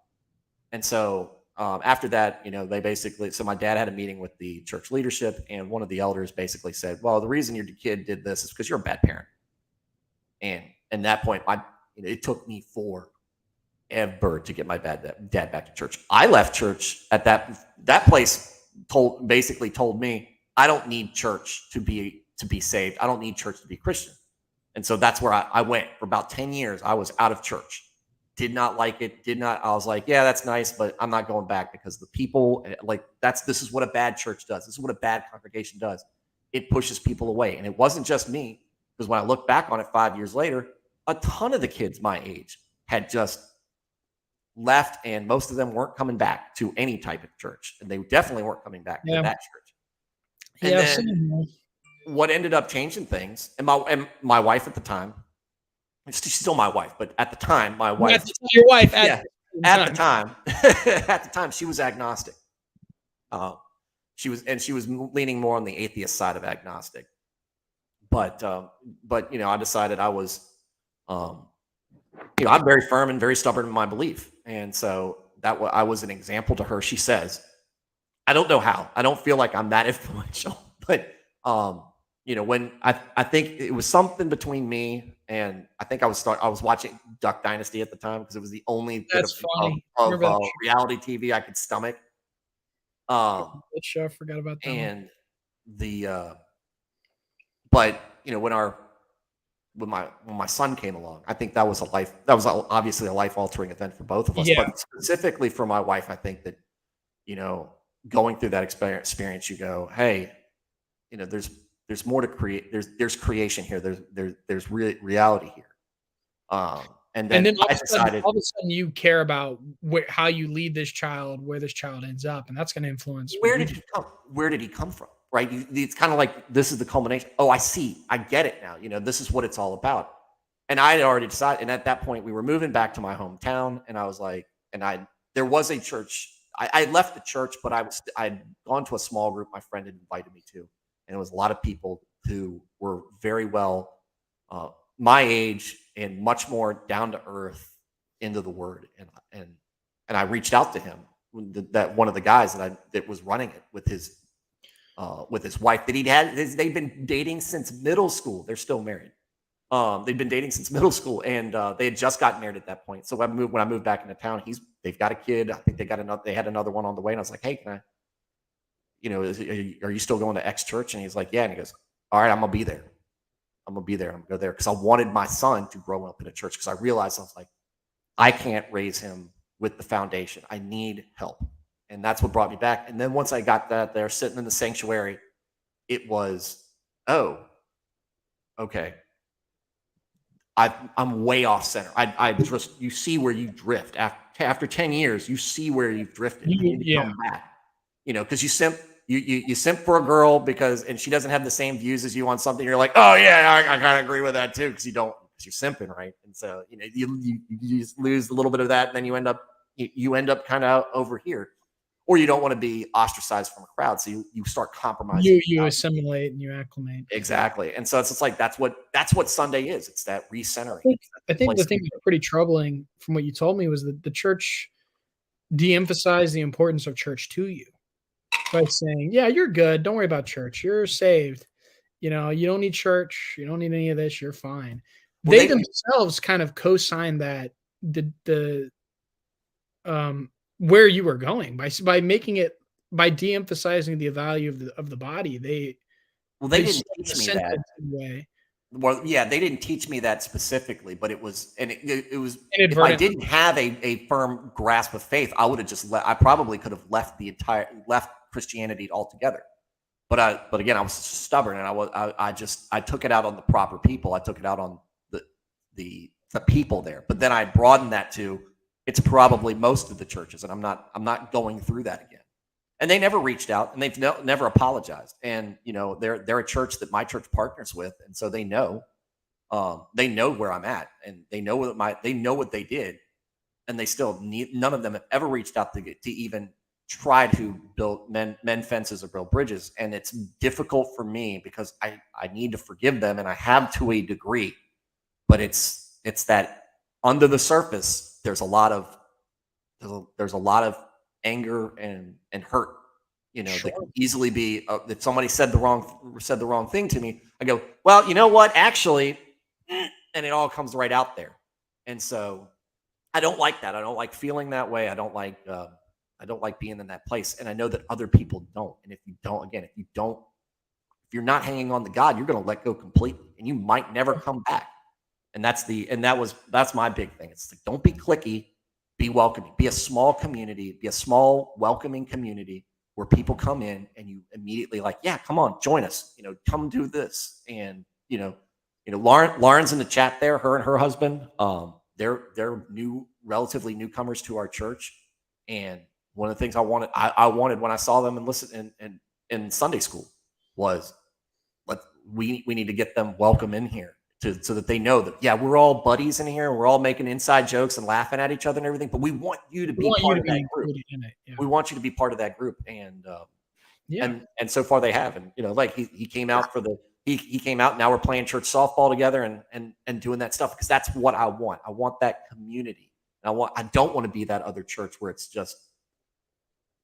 all about that thing to say. Now she says, we felt that day we felt welcome from day one. We have never felt left out. That's good. That's to me, because I worry about that, because we can be big, and you can like King David. He was a righteous man. The difference between him and Saul was that he realized the mistakes he did and tried to make amends, where Saul just gave in and quit. Yeah, I'm just going to be the bad guy.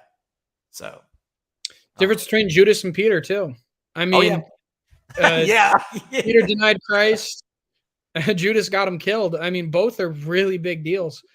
The reason why Peter's a saint and Judas is in hell is because Judas denied Christ, and he could have repented. He could have been forgiven for killing God. He could have repented and be forgiven. The unforgivable act wasn't even his betrayal, but his lack of repentance for it. Yeah. All right, go read some chats real quick. He said, King Evan says, I have letters behind my name. I know what I'm talking about. He's talking about the graduates, the graduate level folks on Twitter. He said some of the trad cats are wild. They are. There's some wild personalities out there, and I love to see him just go off. And he then says, I'm non-denominational, quote, or parentheses, Baptist. And I say, bring the kids in. Look, King Evan, dude, come onto my streams. I'm on here Tuesday, Wednesdays, and Thursdays right now, because I got a full schedule on the other end, on bookending that. But come on here, man. You're gonna get I'm non-denominational all day long. Lauren Brown says, there's always consequences with sex, except that it's not being taught anymore. That is great. No, now we tell you exactly what you need to do it. And if you don't want to get something, then you need to go this. We're basically opening the door and throwing you into a whorehouse at this point. It's kind of like the the free crack pipes, Yeah. Oh yeah. The free crack pipes. Yeah, that's hilarious. It's gonna kill you, but just do it safely, quote unquote. Yeah. But we'll provide all of that for you. Terrible. She says it takes one bad church experience to ruin church for someone forever, and that I know people where that's at, but you gotta. It's partially the church to blame, but it's also the individual responsibility that you let that push you away. Don't let somebody else. And it's also on you if you just decide to say that this one experience is analogous to every single experience out there, and every church is the same. That's that's a generalization that can get you in trouble. Yeah. I've definitely made the generalization. So don't let somebody else have power over your salvation. You have power over your salvation more than anybody else, except for Christ, obviously. Don't go to hell to spite them. Yeah, don't go to hell just because somebody pissed you off. Don't let them, because they're going to have to account for whatever wrongs they did to you. But don't let that absorb you. Yeah. And then, Shane D'Souza posted. I don't know if you're still watching, because this one came in about almost 10 minutes ago. And this one I saw pop up, and I was going to get to it. Was it, can I be LGBT and Christian at the same time? And the question is, I guess I guess it comes to, what do you mean by LGBT? Like you live that lifestyle, or is it something where you are you find yourself attracted to the same sex? If do you consider yourself homosexual attracted? That's a really difficult thing. And my perspective. Go ahead, Christian. I was gonna Go say ahead, Mario. I was gonna say a sin paired with the label Christian is always an oxymoron. Can you be an adulterous Christian? Can you be a thieving Christian? Can you be all these different things in a Christian? Hypothetically, I mean, the answer is just no. And you can be a we're all sinners. You can be repentant Christian, but you can't be actively partaking in sin, living in that sin, and identifying by that sin, and be in the body. It's just impossible, because you end up separating yourself from it by denying Christ inadvertently by refusing his teachings. Yeah. So, it's the thing that you're be attracted to the same sex and be a Christian. Yeah, of course. Yeah. And I belong to a very conservative church, and we've had gay people in our congregation before come in, and it's not something where we go, no, you got to get out. It's of course, no. Yeah, you are welcome in here, because we want to preach the word to you if you are seeking. I'm not going to push you out because you have sins, because again, that would be like pushing somebody with with a opiate addiction out. No. Yeah, if you struggle with whatever, please come to church. And if anyone ever kicks you out, that's terrible. What it ultimately comes down to for you, at least in my perspective. But can you be a member, a communing member? I don't think so. No, and that was one instance we had where we had a lesbian couple there at our church, and they came up to they wanted to join praise team, and our praise minister goes, I can't, and he's not being hypocritical about that. He kicked somebody off praise team because he was living with his girlfriend and they weren't married yet. I don't even think they'd gotten it. They might have been engaged at that point, but then he was like, no, I can't. Not because when this is all done, yes, you can. But he's holding firm to principle. So that's what you've got to do. But I praise him for that. But it's one of those things. You shouldn't be shunned.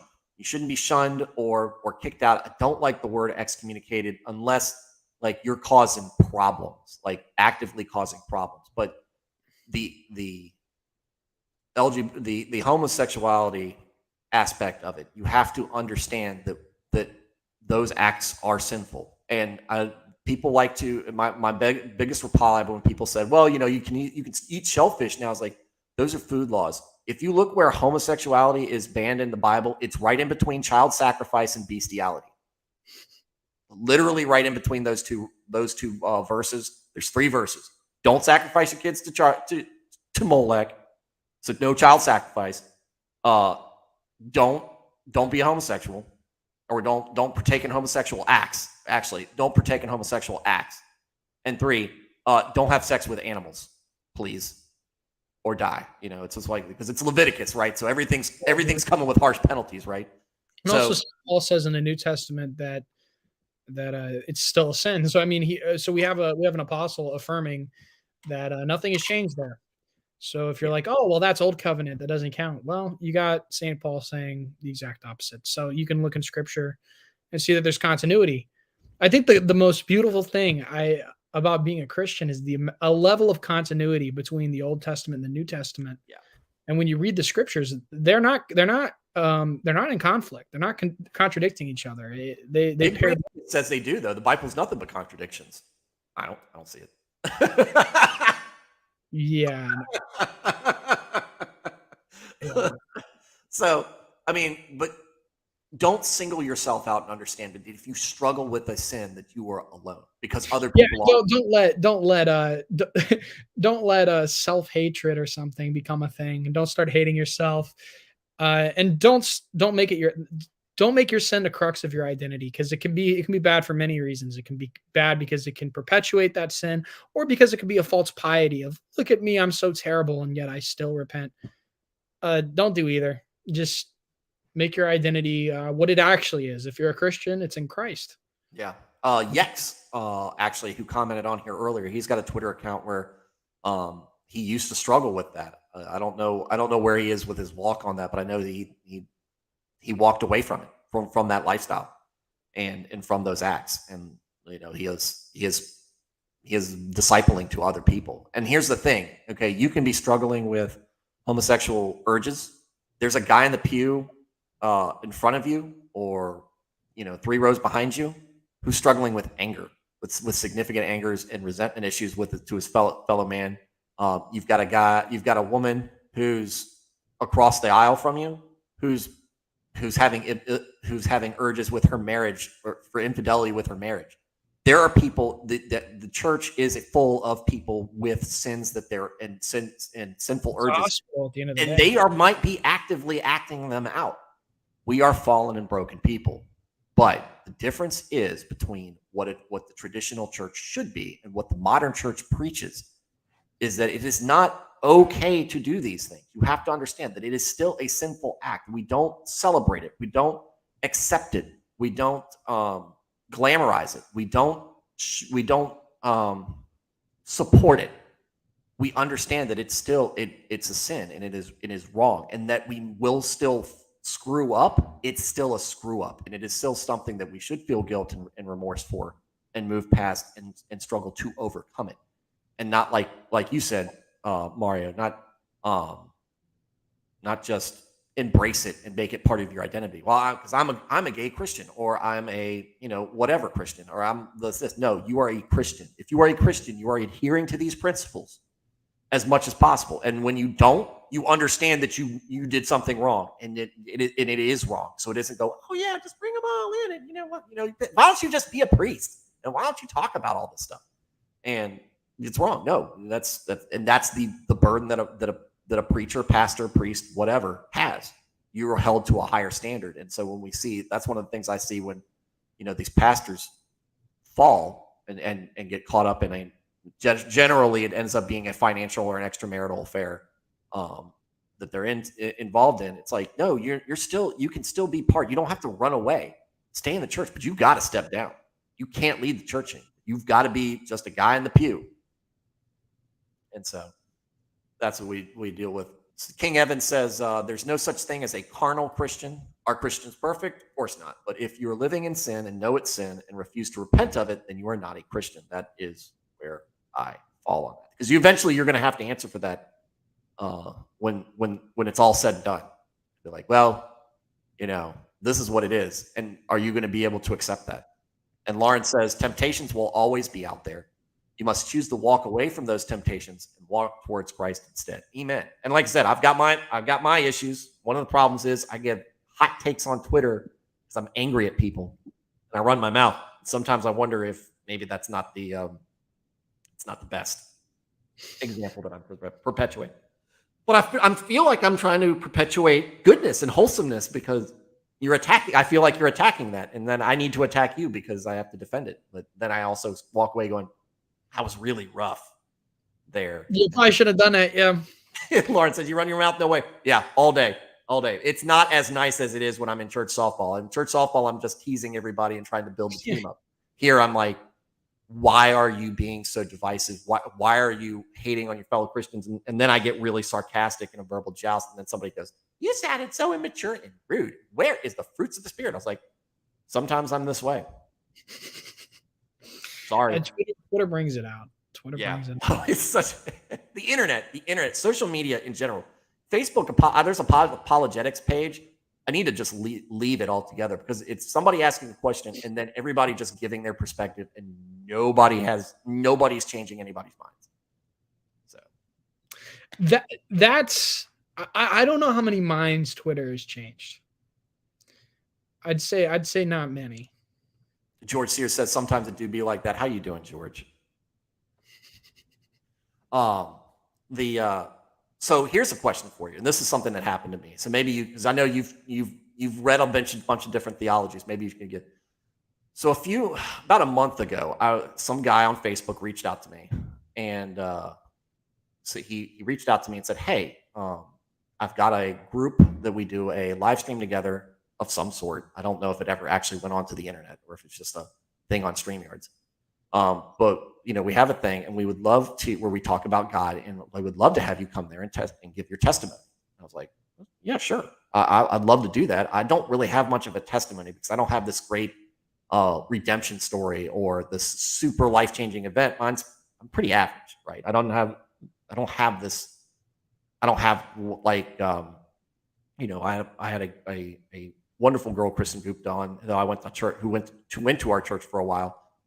She was paralyzed in a watercraft accident, and her using faith to get through that, like, that's a testimony, right? And I don't have that, right? I'm a very much a normie Christian in that sense. And so I was like, yeah, I'd love to get on there. Because no, it's okay. We've got guys from all over. And I thought when he said all over, he meant like all over the denominational spectrum. And so I was like, yeah, sure. So I took a half hour off of my break from work in the afternoon and got on this live stream. And he basically said, hey, he's introducing these different people, and they're from all over the world. Like, there's a guy from Sweden, there's a guy from Arizona. He was in Michigan somewhere, I think, Chicago, something like that. And they all say, so they're like, yeah, and he was like, they all said the same thing. And it seemed very based in scripture to a degree. And so they were asking, and then he let it off with, do you believe you're going to heaven? And the first guy said, yes, I'm absolutely positive I'm going to heaven, blah, blah, blah, blah, blah. And the other one says the same thing. And I was next. I go, well, I'd like to think that I am, but I'm not so sure of myself. It was kind of like, I think that was you. Was that you who threw the poll up last night or the night? I did. Where I was just like, yeah, I feel like I am. I feel like Christ died for my sins, and I feel like I'm repenting, but I don't feel like that I'm entitled to just hop in there and I'm definitely going to heaven. I have a very healthy respect that maybe I'm not as righteous as I think I am. And yeah, so I think that's a healthy. Yeah, a healthy respect for it. And then everybody behind me said literally almost the exact same thing verbatim. And so, like, to the other folks. And so they came up and they were talking to me, and I was like, yeah, and I said something about the Trinity, right? And he goes, well, the Trinity's not actually a thing. And so I was like, well, he goes, it's not in the Bible. I'm like, it's definitely described in the Bible. I was like, I'm trying to think because I'm not a scholar, so I can't just, throw out a piece of scripture that might say it. But I'm like, okay, well, let's just say the colloquial term for God in three forms or in three identity or some sort of it's did he believe in the Trinity, just not calling it the Trinity, or did he not? Yes, he believed in it. They when they were all giving their testimony, they all said it, described it, but they didn't call it the Trinity. They didn't really call it the Trinity. But they said a Father, a Son, and then Christ, and then that there is a Holy Spirit.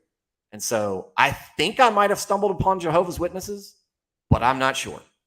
Or maybe, or Seventh-day Adventists. Mormons believe in the Father, Son, and Holy Spirit, but they're all three separate gods. Yeah. But I mean, I guess the thing is that sometimes the reactionary stuff goes a little too far, where people are like, okay, I'm very anti-Catholic, so I have to deny basic Christian doctrine. And it's like, okay, chill out a little bit. I get it. I get you don't like Catholics, but you need to affirm the Trinity. You need to believe in that. All right. We can't go off the rails here. Yeah. And so that was the first thing, but I was like, whatever. It was like, because I could well, they believe in the Trinity, but they don't want to call it the Trinity. Right. Because they all said it. Right. Yeah. And, but they said it wasn't three separate. They were all the same. And so I'm like, you basically described the Trinity. I was like, okay, fine. I'm not making waves here. I thought it's just some place where he brought me on to talk about things. Because he said, share your testimony. Right. Yeah. So my testimony involves the Trinity. Yeah. And so the next thing it was Galatians something. Because I think it had to talk about faith and works together. And it was something like we talked about earlier about, works coming out as just a natural byproduct of your faith. Right. It's like, works are in your way. If you have faith, works are in your way, right? And you don't look back and try to count and look, but they just happen behind you, and that's what you leave behind you. And he goes, "Well, that's actually not." And so he's focusing on this part. And I was like, "That's like you're taking an interpretation of it. You're in King James." And he was like, "Well, do you think the King James isn't the literal translation of the Bible?" I was like, "I think it is a accurate enough translation of the Bible to do to this, but I don't think that you're right. And he's just like, you're wrong, you're wrong, you're wrong. And it's like, did you just bring me on here to talk about how I'm wrong, or did you want me to talk about what I believe? And I was like, he goes, well, you didn't answer the question. It's like, I answered your question. I just didn't answer it in the way you wanted to. And then he booted me off the stream. And so I'm sitting there going, what did I walk into? Because I don't know any Christian sect that denies the Trinity, because I don't consider Mormons to be Christians. I don't, but I think I heard that they would do the Jehovah's Witnesses or Seventh-day Adventists. Yeah, and certain really fringe Pentecostals. I know there's oneness Pentecostals, and they don't believe in the Trinity. So it's like oneness Pentecostals, Jehovah's Witness Mormons. Okay, I think it might have been Jehovah's Witnesses, because usually they're the ones who really just reach out to you, because they come to my door. And I'm like, I'm a deacon at a church that's non-denominational, and they're like, "What? Aren't they the ones? Aren't they the ones that like they have like a small number they can go to heaven or something? I can't remember. Yeah, I think it's like 100 and some thousand people actually get into heaven. I'm like, you're talking to me. I was like, I can easily name off 5 people I've met in my life. I can count on more than 2 hands the amount of people who are more righteous than me that I've just met in my life, and I'm just one person of billions of people on this planet. I'm not getting in. And you're probably not getting in either. No shot. Like if Jehovah's Witness, not if they're not true, but hypothetically, if they were true, I mean, I wouldn't even try. I got no chance. Oh yeah, I was like, no shit. Don't care. Whatever. Stupid religion's right. Oh, that sucks. Don't care. Oh, it was the wildest thing. But yeah. They don't come anymore. I don't think I was too rude. We stopped answering the door because my mom, when they came to my house as a kid, my mom was like, everybody hide. Because they come to a couple farmhouses and somebody got on the phone and called the rest of the farmhouses. And then everybody's like, hey, the Jehovah's Witnesses are going door to door. And so mom would be like, because somebody's knocking at the door, don't answer the door. So she told me to go stand next to my closet because my bedroom was right. You had to walk from our driveway. You had to walk past the windows of my bedroom to get to the front door. She's like, so she wanted me out of sight too. And so you knock on the door. It's like just dead quiet in the house. It's like so spooky. And then they leave. And then it's like, okay. And I'm like, why? It's like, you're riding their bicycles around. Like, and I didn't know about Mormons yet either. So it was kind of like the Mormon thing. But then they drive right up to my house. And I'm like, she goes, well, you don't want to. I was like, I'm not really interested in hearing what you have to say because I don't subscribe to Jehovah's Witnesses. And I don't think that what you say, it has any merit to it. But I'm trying not to be mean about it and saying, no, you're stupid. And what you're saying is stupid. And I don't want to hear about it. And I don't know how to balance that, because I could go full Twitter on them and be like, get out of my sight. I've actually, funny thing, I got a lot of Mormon followers because a couple, I think it was about a full year ago, one of them bashed me for something. They were making fun of me because I can't remember, something stupid, but they're making fun of me, and then a whole bunch of them ganged up on me and all started making fun of me. And I went full Twitter and I was like, you guys are a stupid heresy that hasn't even been able to leave Utah. You're so smart. Just leave me alone. You guys are like a tiny little heresy that just lives in Utah by itself. Just leave me alone. And then I started punching back at a few of them. And then they all just started following me.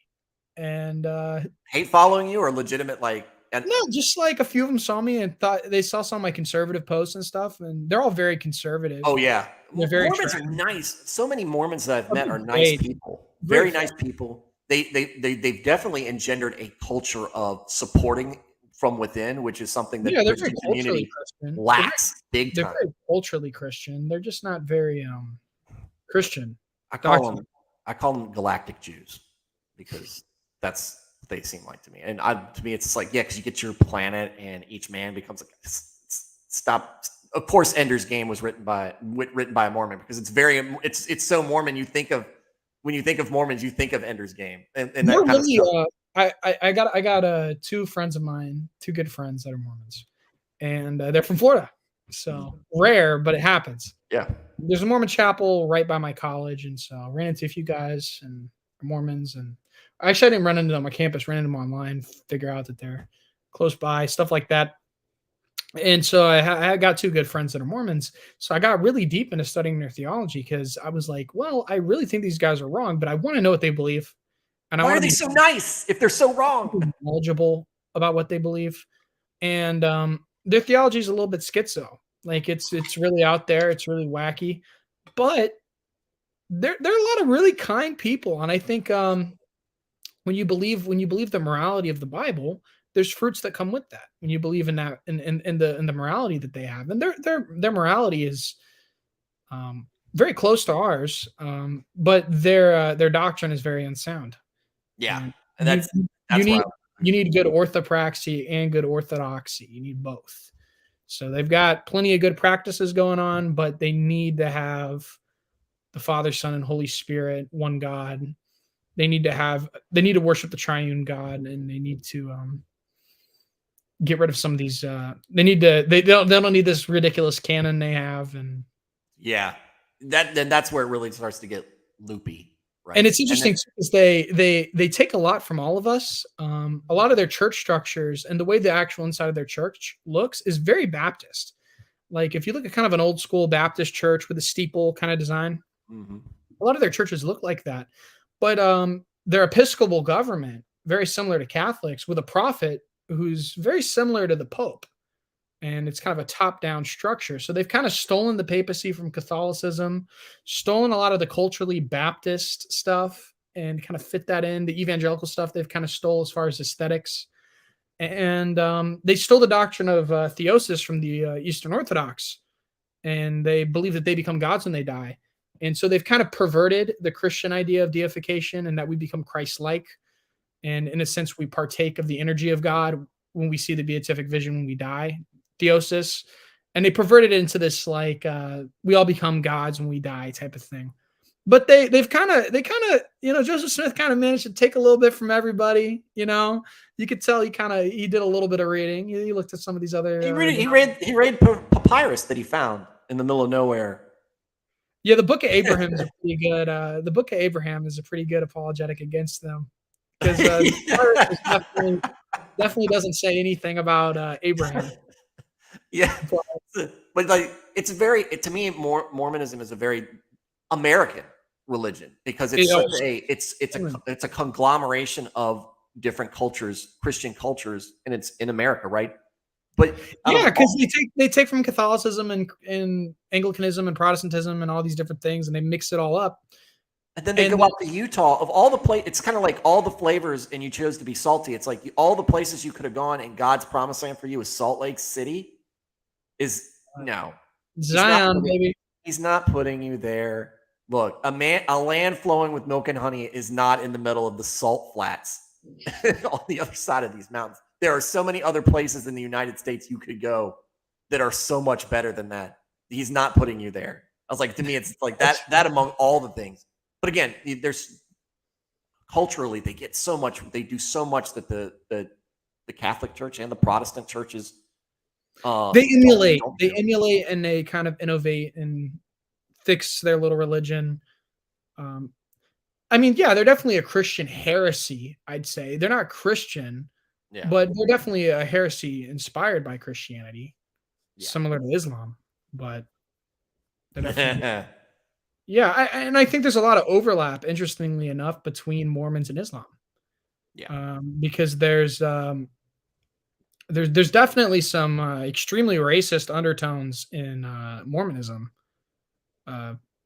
They believe like black people were like a cursed race. That's why their skin's black. They definitely got some pretty crazy beliefs, but they've kind of framed themselves as more evangelical over the years to kind of fit in with the cultural status quo. Yeah, and I think that's. I mean, anytime that you're, I don't. Maybe that's not such a fair criticism because we have these problems with modernists. But anytime that you make your religion malleable, which Islam is, it's so malleable.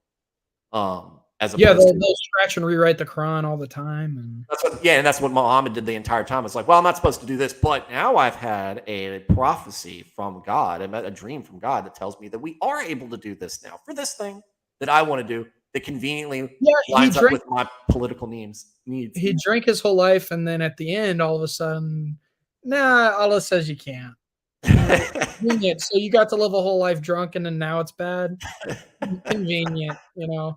And you could definitely tell they ripped off Lent off the Christians so hard. They definitely ripped off Lent with the Ramadan fasts and all that. Mom, I want Christianity. Well, we have Christianity at home. It's your Islam / Mormonism. I love talking about Christianity through memes. It's great. I love the meme culture. Meme culture is fun. Oh man, I'm glad I'm old. I'm young enough to understand it, and we've got a couple of folks who I share my meme culture with. Commenting. Yeah. So Lauren says they used to come to our door all the time. We schooled them one day, and then they stopped coming by. Yeah, we had one. I had my cousin who is an atheist, but he lived and next door was some very firm believers, and they came through. Now my cousin's tactic was he would sit on his front porch and blast Ozzy Osbourne and Black Sabbath, and they wouldn't come to his house. And he would sit on his porch in a wife beater and a beer, and they just wouldn't come up and talk to him. They'd go next door, and he said one of the funniest thing is the guy got in a discussion with him, and so he's giving them the pamphlets. So the guy at the door, his neighbor, tells him to hang on, goes inside, gets his own pamphlets, and brings them out and starts exchanging them with him. It's like, that's how you fight fire with fire. It's like, yeah, just come here and solicit me, and I'm just going to solicit you instead.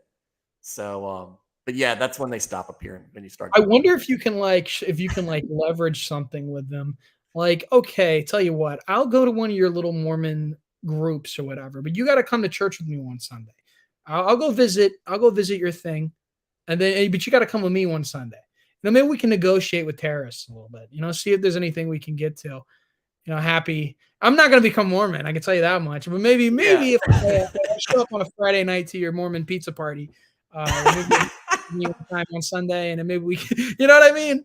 I had a buddy who played They wanted him to come and play basketball, or he was looking for a team to play basketball. And so they said, yeah, come on the team. And because they're like, yeah, we really want you, because I guess he was good. And he goes, it got really weird because it felt like I wasn't able to quit basketball, and I wasn't able to not come to their church. And I never wanted to go to their church to begin with. And he's like, they made it really weird for me to get out of there. And so I was like, there's the cult. There's the cult. The cult part kicking in. The Rafter says they take a lot from all of us and H.G. Wells. It's interesting. Oh yeah, that's true. That's true. George Sears says Salt Lake City is beautiful. I guess so. You're from Canada though, so I'm sorry. Yeah, Canadian. Crystal City was built by Alvin Maker. Who is Alvin Maker? I don't know. Yeah. I should Google this, but I feel like I'm about to get hammered in my chat for not knowing these things.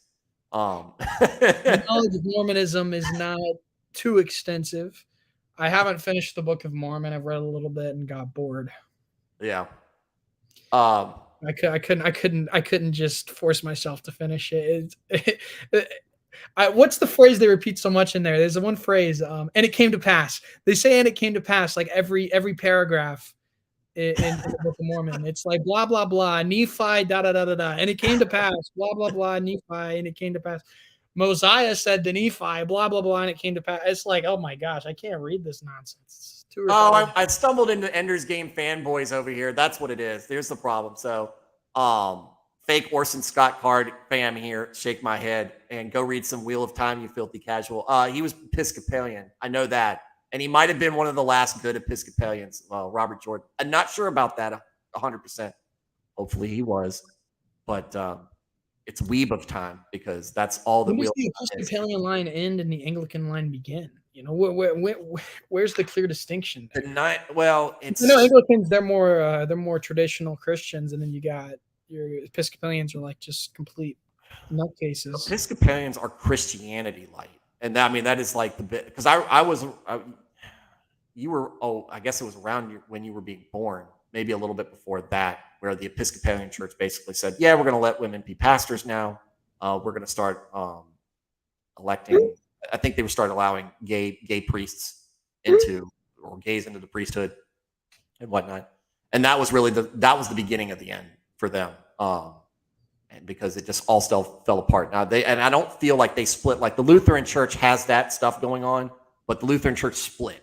the Methodist Church is splitting right now Yeah, because some of the they're Presbyterian. they're cutting it off where it looks like the Episcopalians.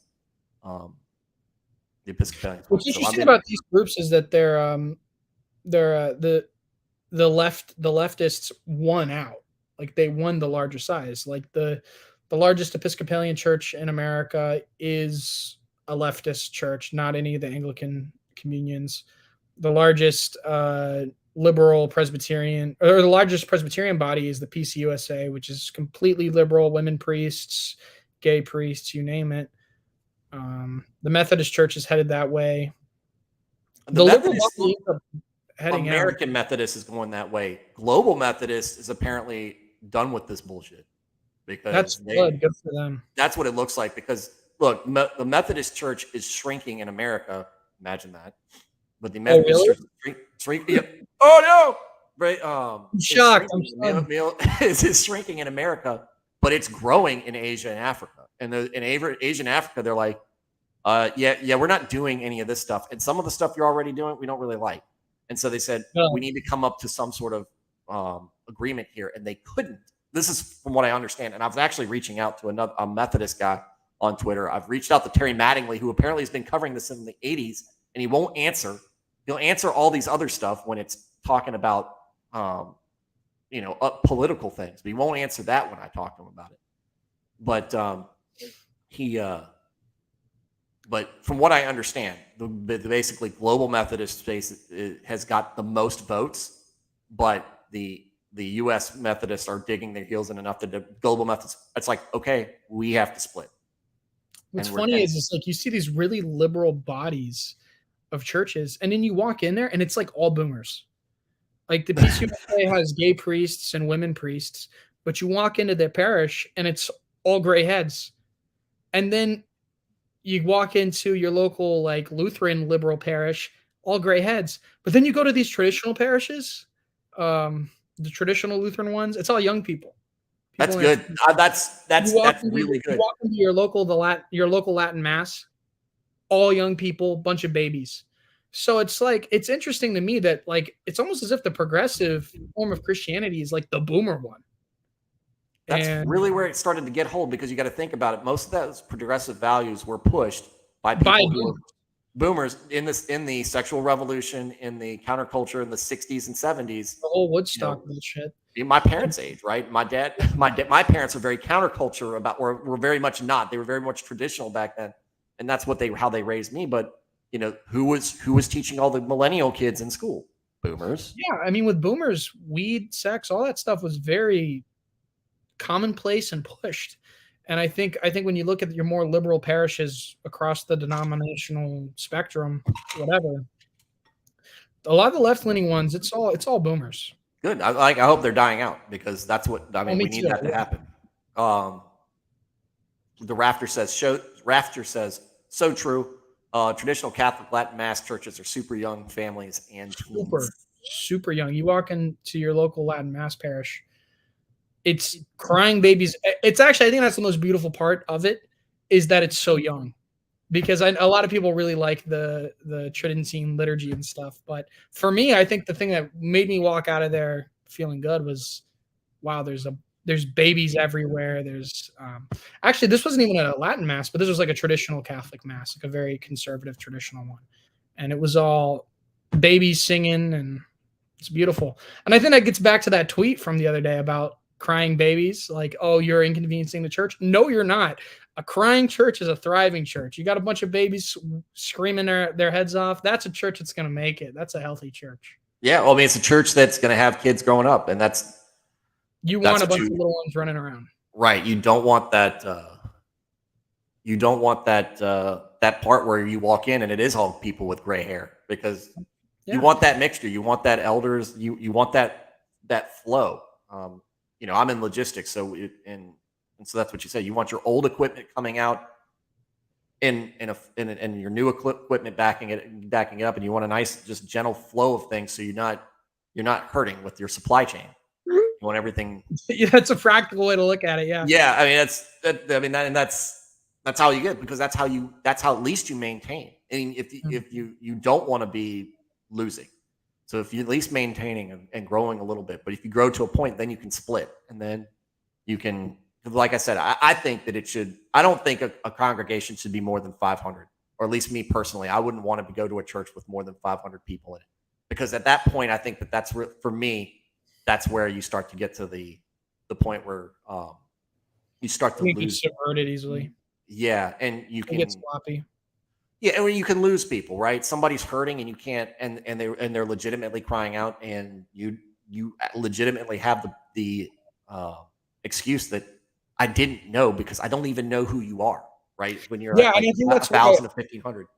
I think that's why the solution of saying, okay, I'm not going to add on to the size of my church, but I'm going to start a new parish close by is the optimal thing to do. I think it's the most tenable is to say, okay, we've reached a point that we're so big that we need to set up another church over here to accommodate everyone, but not just let's add on to the size of the sanctuary, let's make it bigger, or let's build a bigger church somewhere else. Because I think ultimately that I think mega churches have never been a good idea, but I think the only way that they can thrive is in a culturally Christian society where the status quo is Christian. Yeah. And people want to consume, the most cutting edge stuff at this mega church. When your community is Christian as well, yeah. Because within this cultural context, it's not tenable at all. No. Because so what is your? Go ahead. Finish. Oh, sure. No, I was curious what you were going to say. I was going to just do the same thing. What is your thought on secret churches? Secret churches, like a church that meets in secret? No, not secret. Seeker. Oh, I don't know. I'm not familiar. All right, so secret church is like a church. It's like a church for beginners, right? They're very light on. Oh. Yeah. I know what you're getting at. Yeah. Like a church where you kind of start there, but you don't stay there. Or at least you're not supposed to stay there. Or at least I would see that as kind of muddying the waters a little bit, an unnecessary step. Because if you don't know anything about the faith, just throw them in on a deep end is really what I'd say. Throw them in on a deep end, but not in the worst way. Like, don't tell them to go. Like, don't just shove a Summa in their hand and be like, read all of Thomas Aquinas' works, or don't do that. But make them go to church. Make them live the Christian life in church with the people that they're going to stay living the Christian life with. Yeah, I think that adds an extra step, and that just kind of muddies the whole thing. I wouldn't suggest that. I've been kind of open to it in the past, as far as like it was like one of those things where if you've got it, I'll give you that. It does, but you would have to have somebody there or an administration there that's actively pushing people out. Yeah, and it's like, hey, look, now you're ready to go join a real church. We've given you like the beginnings, the seeds. We've planted the seeds. Now go find a real church to be part of. No, I hate that. Yeah. I don't like that aspect of that. So I'd say that that's a bad idea. Yeah. Although I do see why. I think it's like I get why people would see that as a viable option. I just think that follow through would be just terrible. I don't think it's even. I think it could scandalize people. They feel. I think it's the next. I think what it ends up being is Unitarian light. Like it's part Unitarian. So it's like, yeah, you don't agree with a lot of these things that we're preaching, but that's okay, right? Because we just want to make sure you're going to church. There's more to going to church than just showing up. And if you go to any real church with pastor who's worth his salt, he's got he'll hit it twice in a month in a sermon, that there's more to church than just showing up. So yeah, there's more to church than a lot of things. There's more to church than the music. There's more to church than whether or not the sermon's good. Yeah. There's more to church than all of that. And I think you in America, you get this real, it needs to be for me, marketed to me. It needs to be something that I can relate to, or I'm out the door. And we need contemporary music, and we need really traditional music, we need whatever. And it becomes this cafeteria Christianity, this very consumerist Christianity. Yeah. And I think what you have oftentimes is the trad Catholics too. That really, once you start saying cafeteria. Oh, what were you saying about trad Catholics? No, I was going to say once they hear cafeteria Christian, they're going to get really upset because they got to deal with them in Catholicism big time. Yeah, it's sad. I think it's kind of sad that you see the Latin Mass getting suppressed there, because I think what oftentimes you hear people associate Catholicism with traditionalism, but whenever I think about it, I think of modernism, which I think is That's what I think of first. I think if they were really traditional, that'd be nice, but they're not, and I think that's sad. Because I think what's I think the cafeteria Christianity is detrimental. It's terrible. And you see oftentimes within American circles is the worship music better be something I like, and the sermon better be something I like. Well, it's not all for you, buddy. We do go to church to worship God. It's not just for us to receive something. If you get a good sermon out of church, that's a nice bonus. Yeah. But that's not why you're supposed to even be there in the first place. You're there to worship God, and that's the point. So to a lot of this stuff, oh, I didn't understand this, or oh, the sermon wasn't that good. Big deal. Big whoop, honestly. Yeah. Well, another one, but that's now it's different if the sermon just wasn't sound. I mean, that's a different thing if it's all heresy. But I mean, if it just wasn't up to your tastes or it wasn't interesting enough, boo-hoo. Yeah, I mean, maybe fine. You can spit in any direction where I live and hit a church. Yeah, you live in a Bible Belt. There's a lot of. So yeah, I mean, it's one of those things where okay, look, you just make a checklist. Make sure you're getting spiritually fed. Make sure you're worshiping. But don't just stay at home going, the sermon was bad. So yeah. You mean keep going? Make sure you're fed. I'd agree with that. I think that's a good thing to say. And that's why I think that's why a sermon or a good Bible study, however you're getting fed. Like my wife, she's very much the music gets her a good music at church gets her in the zone to worship and gets her in the zone to receive the word. That's where she primes. Where me, look, we listen to we have more of contemporary. We have a praise band. We've got we do great music, but I'm a hymnal guy.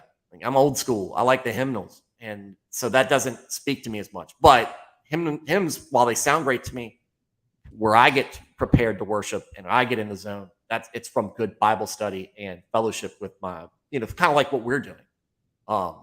That's what puts me there. So that's where I get it. And I know some people, they go and they need a really solid sermon to really just get them primed and everything, and to go out and worship and appreciate God for what he is.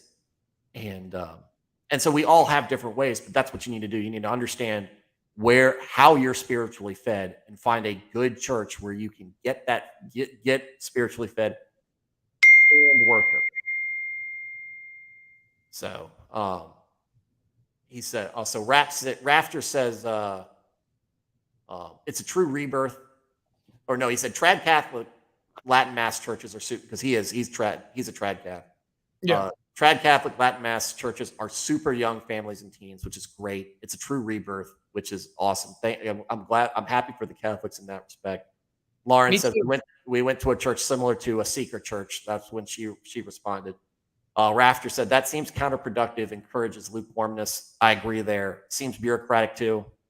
It isn't actually one in practice, but that's part of the problem. What's that? I missed that.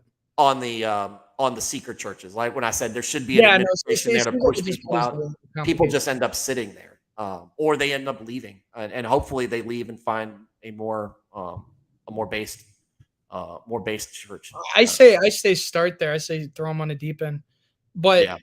As far as like the Latin Mass, it's I think if I was a Catholic, I would definitely go attend the Latin Mass. There's a local one 20 minutes from me. But I wouldn't. I do think it's sad that the direction of the church the Catholic Church has definitely gone to modernization. It's very sad to me. But I'm glad that it's vibrant in the Latin Mass world, because it's definitely not in the Novus Ordo. I think that's because one of the things I talked about is like I think at least within the next 20 years, the Catholic Church is going to split, and it's probably in the next 10 years. I think. And I know some Catholics who think it's going to be sooner than that, but it depends on how this all shakes out with how the new generation.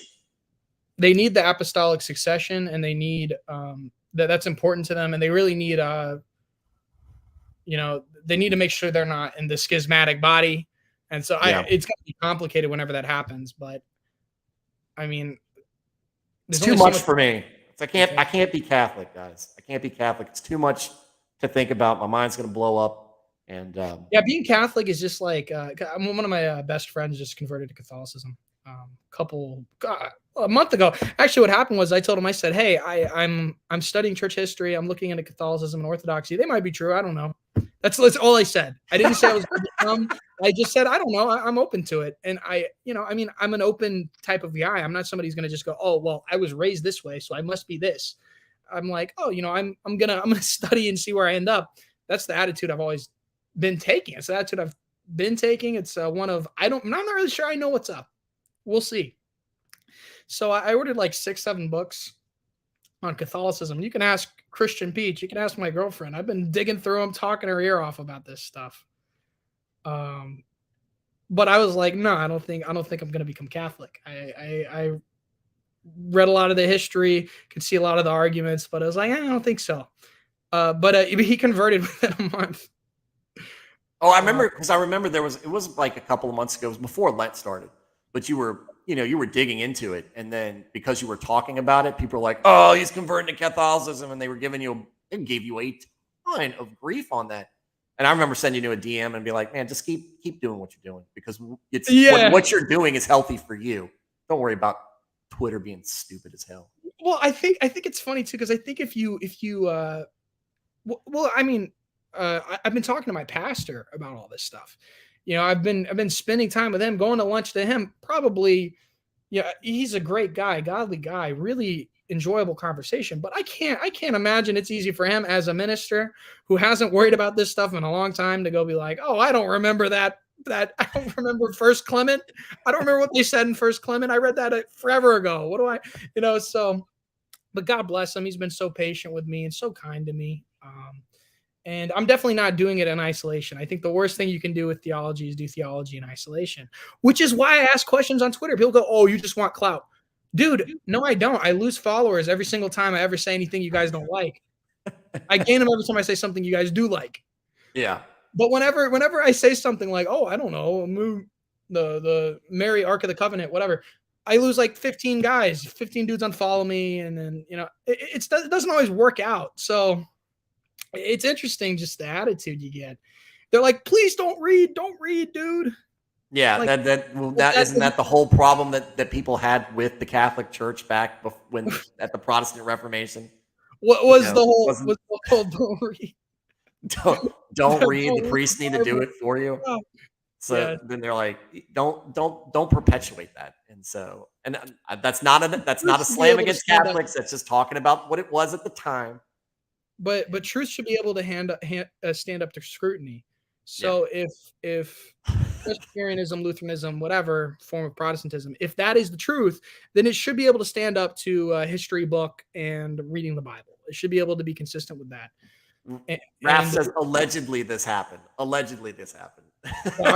Respect. Look, never own up to that stuff. Anybody ever tells me anything bad about anybody in church history I like, I'm like, "That's a lie. That's your lie." Get that crap out of your mouth. No, but I think that I definitely think that the Catholic Church is a beautiful church. I think they've got a rich intellectual tradition, and I think it's a beautiful thing. I just think that I'm a little skeptical of the papal claims, and if the papacy is supposed to be like this overwhelming unity, then why do all I see from it is division and shit? All I see is division, splits, anger. That's all I see. And so I'd have to see real unity around that, and not just people going, "Oh, I hate Francis, he's a heretic," and that's like 90% of trad Caths. It's like, okay, they'll look at you and they'll say, "It's essential for your salvation that you become Catholic, and it's essential to your salvation that you follow the Pope. But I hate the Pope and he's a heretic. But it's essential to your salvation that you follow the Pope, but he's a heretic and I hate him, and he's definitely but you need to follow him or you're going to hell." And it's like, what? That's like a tough sell, dude. That's a really tough sell. It's like, I don't know what you want me to do here, because I agree with you about Francis. Or then what am I supposed to do? I'm supposed to become Catholic and then become a sedevacantist or something, and then how's that going? Maybe they need people. The sedevacantist movement has like what, like 20 people? They're like they're like an online church, and it's funny too because they'll make fun of Protestants for the invisible church thing. But it's like, well, you guys are united to an invisible pope. You don't even have one. So what are you talking about? Oh, yeah. Well, yeah, because I don't want one. I'm like I said, free range Christian. I'm just running around. You know, I'm just reading the Bible. I don't like read.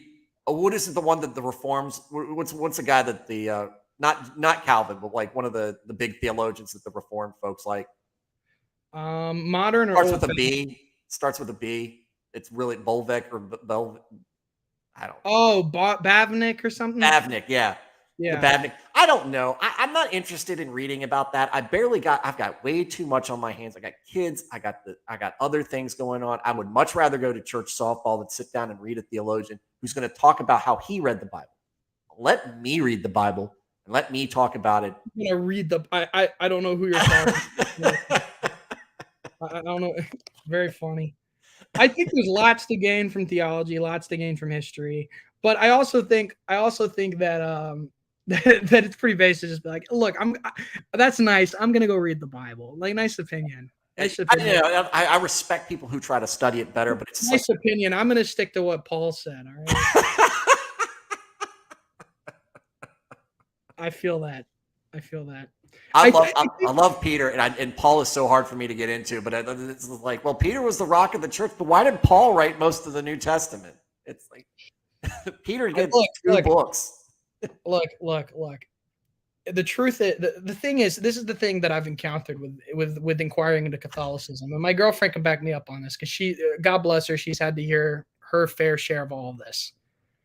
But it's like with every single conflicting or contradictory thing, they're like, oh no, this can be reconciled. Here's 30 books on how it can be reconciled.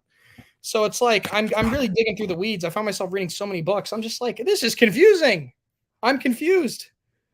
So the Silmarillion is just one book, and that's really all you need to understand most of Tolkien lore. I can't do 30 books on theology. I just give me the Bible. Just give me the Bible. Other people can do it. If that's how you want to spend your time, that's fine. I can't. And so, when you say, well, you need to read, I'm like, I'm not going to do that. I'm going to read the New Testament. How about that? Or maybe I'll read Isaiah. There's a time for everything. I don't feel like well, it's interesting. In reading church history, you walk away with some pretty fun little, with the funny, sorry, I just lost my train of thought completely. Sorry. There's something funny about, church history where you realize that catechumens in the early church, before they were baptized, they had to read, they got one book of the Bible they got to read, and that was it a lot of the time. And I'm talking after the canon was developed. Like, this is like 400, 500.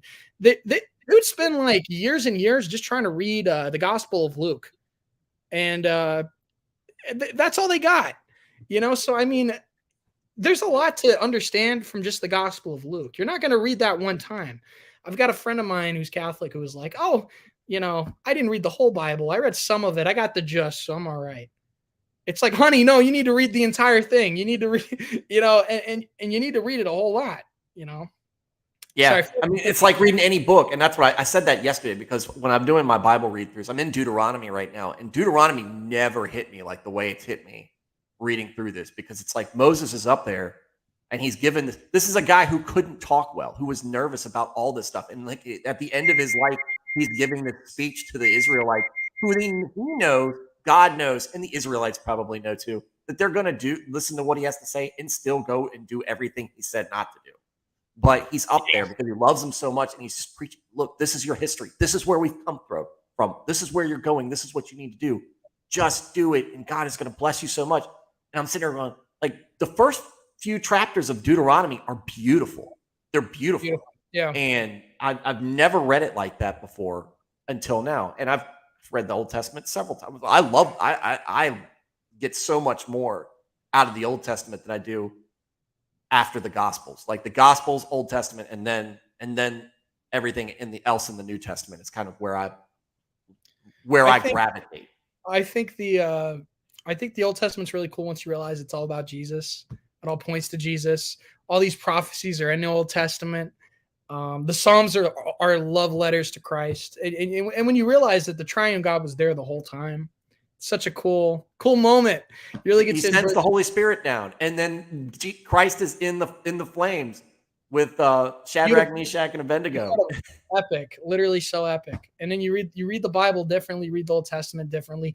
I can't read the Old. I feel like if you give somebody the Old Testament, he's going to be looking for the Messiah. And then when you present him with the New Testament, if he's not a Christian by the time he's done with the New Testament, I don't know what's wrong with him. But because the Old Testament doesn't belong to us. Remember that, Mario. It doesn't. It's not ours. And you're yeah, it belongs. You're still waiting 3,000, 4,000 years later. And yeah, they're like, geez, half the world just became Christian. Damn, I guess the Messiah is missing a lot. Jeez. That was one hell of a false prophet. Kind of weird. Half the world became Christian. Where's the Messiah? I'm checking my watch. Bro, come on. We didn't grow at all. We're just because. Why are we the same size? Why are there no nations, entire nations besides one nation that's completely secular now? Yeah, give me a break. Yeah, that's why I said that's why I said you can't just. I've read it once. No, you got, and that's why I like reading it, and I like doing a full read through as much as I can, because to me it's like you get all the context with it, and it's just like I said, it's just like reading a book, and you're like, oh. Yeah, that makes sense. And if you don't take time to study these different aspects, then there's stuff that you miss. So yeah. The Bible's inerrant. The Bible's infallible. It is the best book ever written, that ever will be written. And you would do good to read it. You do good to read it, Christian. If you're a Christian, you would do good to read it. I'd love to read your 30 theology books on whatever thing, but how about we start here? Let's start here. Let's read this a little more. We'll all do a lot better. Give it to my pastor, and maybe he can digest it and talk to me about it. Give it to just there, because look, I don't give it to a deacon, because I'm a deacon. If you come up to me like, I don't have time with that. I'm trying to manage the security of this church and making sure that the air conditioning is running, and so-and-so's got a small group. I got to talk, and it's like, no. I got too much on my plate. I got too much. Just let me read the Bible. Let me do a Bible study, and we'll talk about Psalms for 1,000,000 years. And that'll be fine, because you can Proverbs. Let's do a spot study of Proverbs. It will take all 20 weeks that you want to spend on it to go through Proverbs. It's like, no, I just George. Oh, please, you're an usher. Yeah, kind of. We also do. We're also you're a glorified usher. How about you stop talking? I'm also a parking attendant. Thank you very much. Yeah. He's a parking attendant. All right. It's not an easy job. It's a calling. No, we joke about it. The deacons at my church, we're just super volunteers, really, at this point. It's like we're just call us what we are. We're the guys that is going to say yes, because the family unit is so great that your wife will say, oh, is it for church? Yes, go ahead. I've got the kids, whatever you need to go do, because I've got a great family. So he's like, yeah, those folks, those are the deacons. Because by the way, he's also a total asshole online. Yeah, me too, man. Me too. It's something we all got to work on sometimes. It comes naturally. All right, so we're almost at three hours here. So yeah, really? Yeah. This has been awesome. I definitely want to bring you on again. For just talk about other things. Maybe do some talking about Islam, and some other stuff, because I haven't dug into it yet. But yeah. I haven't dug into Islam yet, but I have a lot of opinions on it. Dude, you don't need a reason to justify all the opinions. I'm sure they're warranted. I'm sure they're valid. Look, I'll just lie to you and say I've done the research, and that you're vindicated on every point. How about that? So Lauren said, and this is talking about, I think it's still talking about the secret church when she sent this, but that for almost 20 years, it got to the point where we weren't growing at all for years and years. It's like a stepping stone church. We finally left after years of wasted time. And so that sounds like nobody was like, hey, we're only getting you started here. This is your starter kit. Now go, like I said.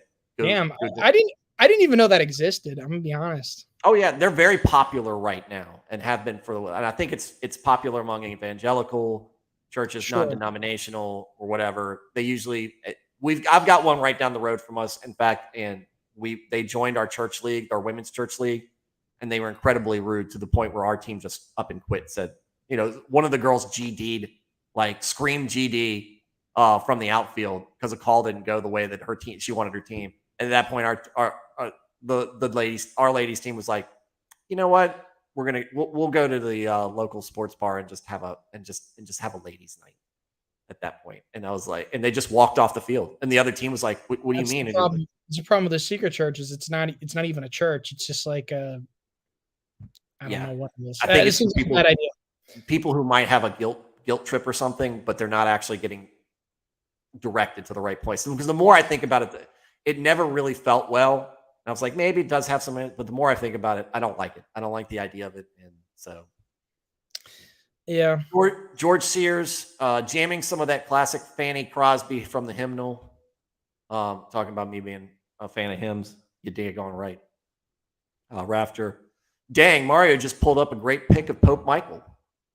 That was your your Giga Chad pick that you were putting on. Yeah, shout out Pope Michael though. Shout out Pope Michael. Love that guy.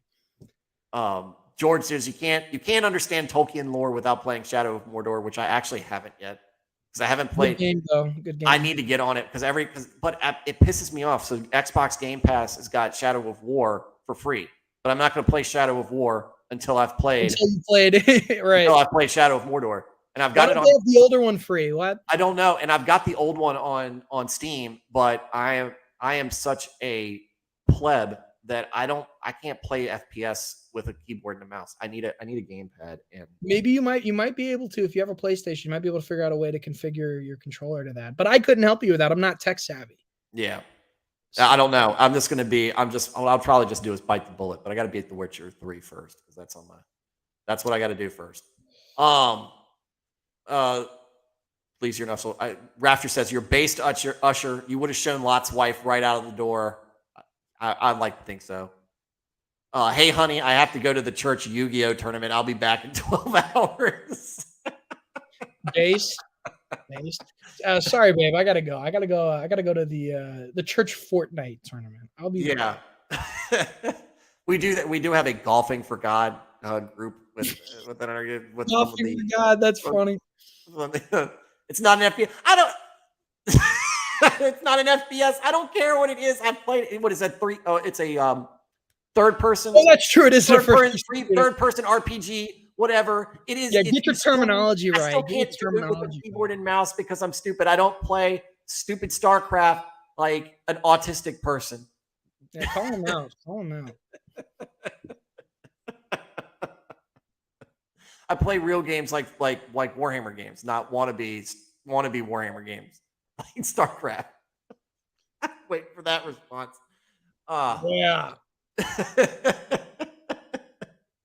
Rightly called out. I have no idea. I'm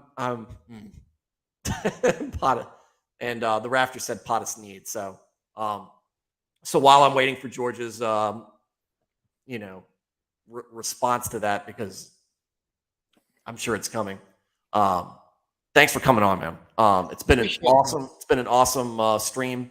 And we definitely need to get this going again about whatever topics that come up, because I think that sounds good. Look, you pick a controversial tweet and make me defend it. Put me on the hot seat or something. Oh yeah, no, I can. Well, I mean, I don't like bringing guests on unless it's a hostile thing, like a person like is coming after me and everything. I'd be like, well, come on, and come on and talk about it, because then that would. But it's one of my. To me, it's just like, if I see somebody that I respect enough that I'm going to bring them on my show, I'm going to give them the platform that they need and the respect that comes with it, to say, hey, look, you're a guest here. Like I said, I'm not Rogan-esque in its discussion. I'm the layman. I'm bringing you on here. You say your piece, and I'll ask you questions based off of what I'm hearing. But you represent yourself well, and I hope that we've got more Zoomers with your mentality. And I think that keep up. Keep doing what you're doing. You seem to get your act together. It's you're gonna go far with that with that mindset and that honest love for God and curiosity. And I wish you Appreciate you, brother. and your significant other the best. And we'll keep tabs with each other on the Twitter sphere. Sounds good. Sounds good. Next time, you got to put me on. You'll put me on blast. We'll do something fun. We'll do something crazy. Yeah, or bring. Do you have a pot now? I think your buddy Matthew, he's got a. I do have a. I did post a podcast, but it's not up right this moment because I had to take it down because I had to post an assignment for school. A school assignment, and I just used my same YouTube and just made it a private video. And so after that gets graded, I'll put my podcast back up and then post some more. Okay, yeah, I'll retweet that out there. But yeah, if you're on Twitter, follow Christian Mario. It's at Super Christian Mario. It's a lot of that, right? It's a lot of wholesome memes and talking about God and getting protected classes mad at you. True. Of various different persuasions. It's a lot of that. So follow him, and we will and just some housekeeping things. So this is so it's Thursday night. So this is the last night of the stream.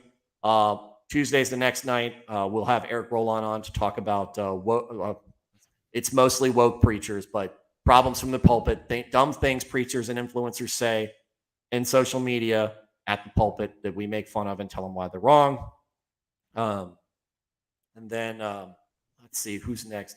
Chaco is going to be coming on eventually as soon as he gets time to talk about the what he thinks is the after effects of the what is it called? Rafter, help me out here.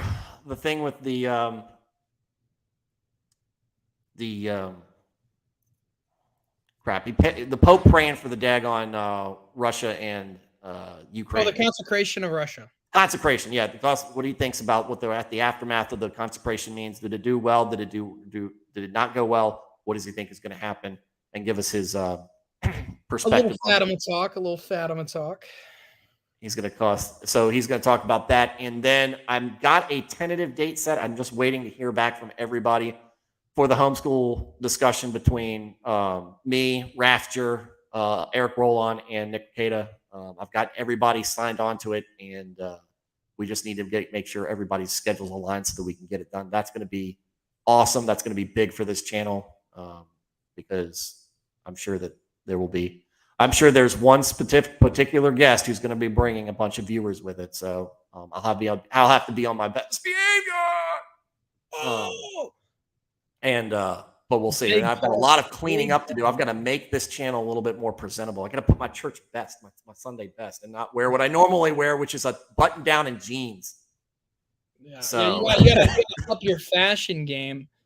You gotta up your fashion game a little bit. So look, this is how I dress. This is how I dress to the Flawed Man of God stream. Right here. Yeah. Let me pull up the meme real fast. This is literally me. Pulling up to the screen. Is that how everybody should? You should dress that way to go to your job. You should dress that way to go to your wedding. Sunday best 24/7, 360. Dress that way to church. Yeah. Dress that way to go outside and cut the grass. Real.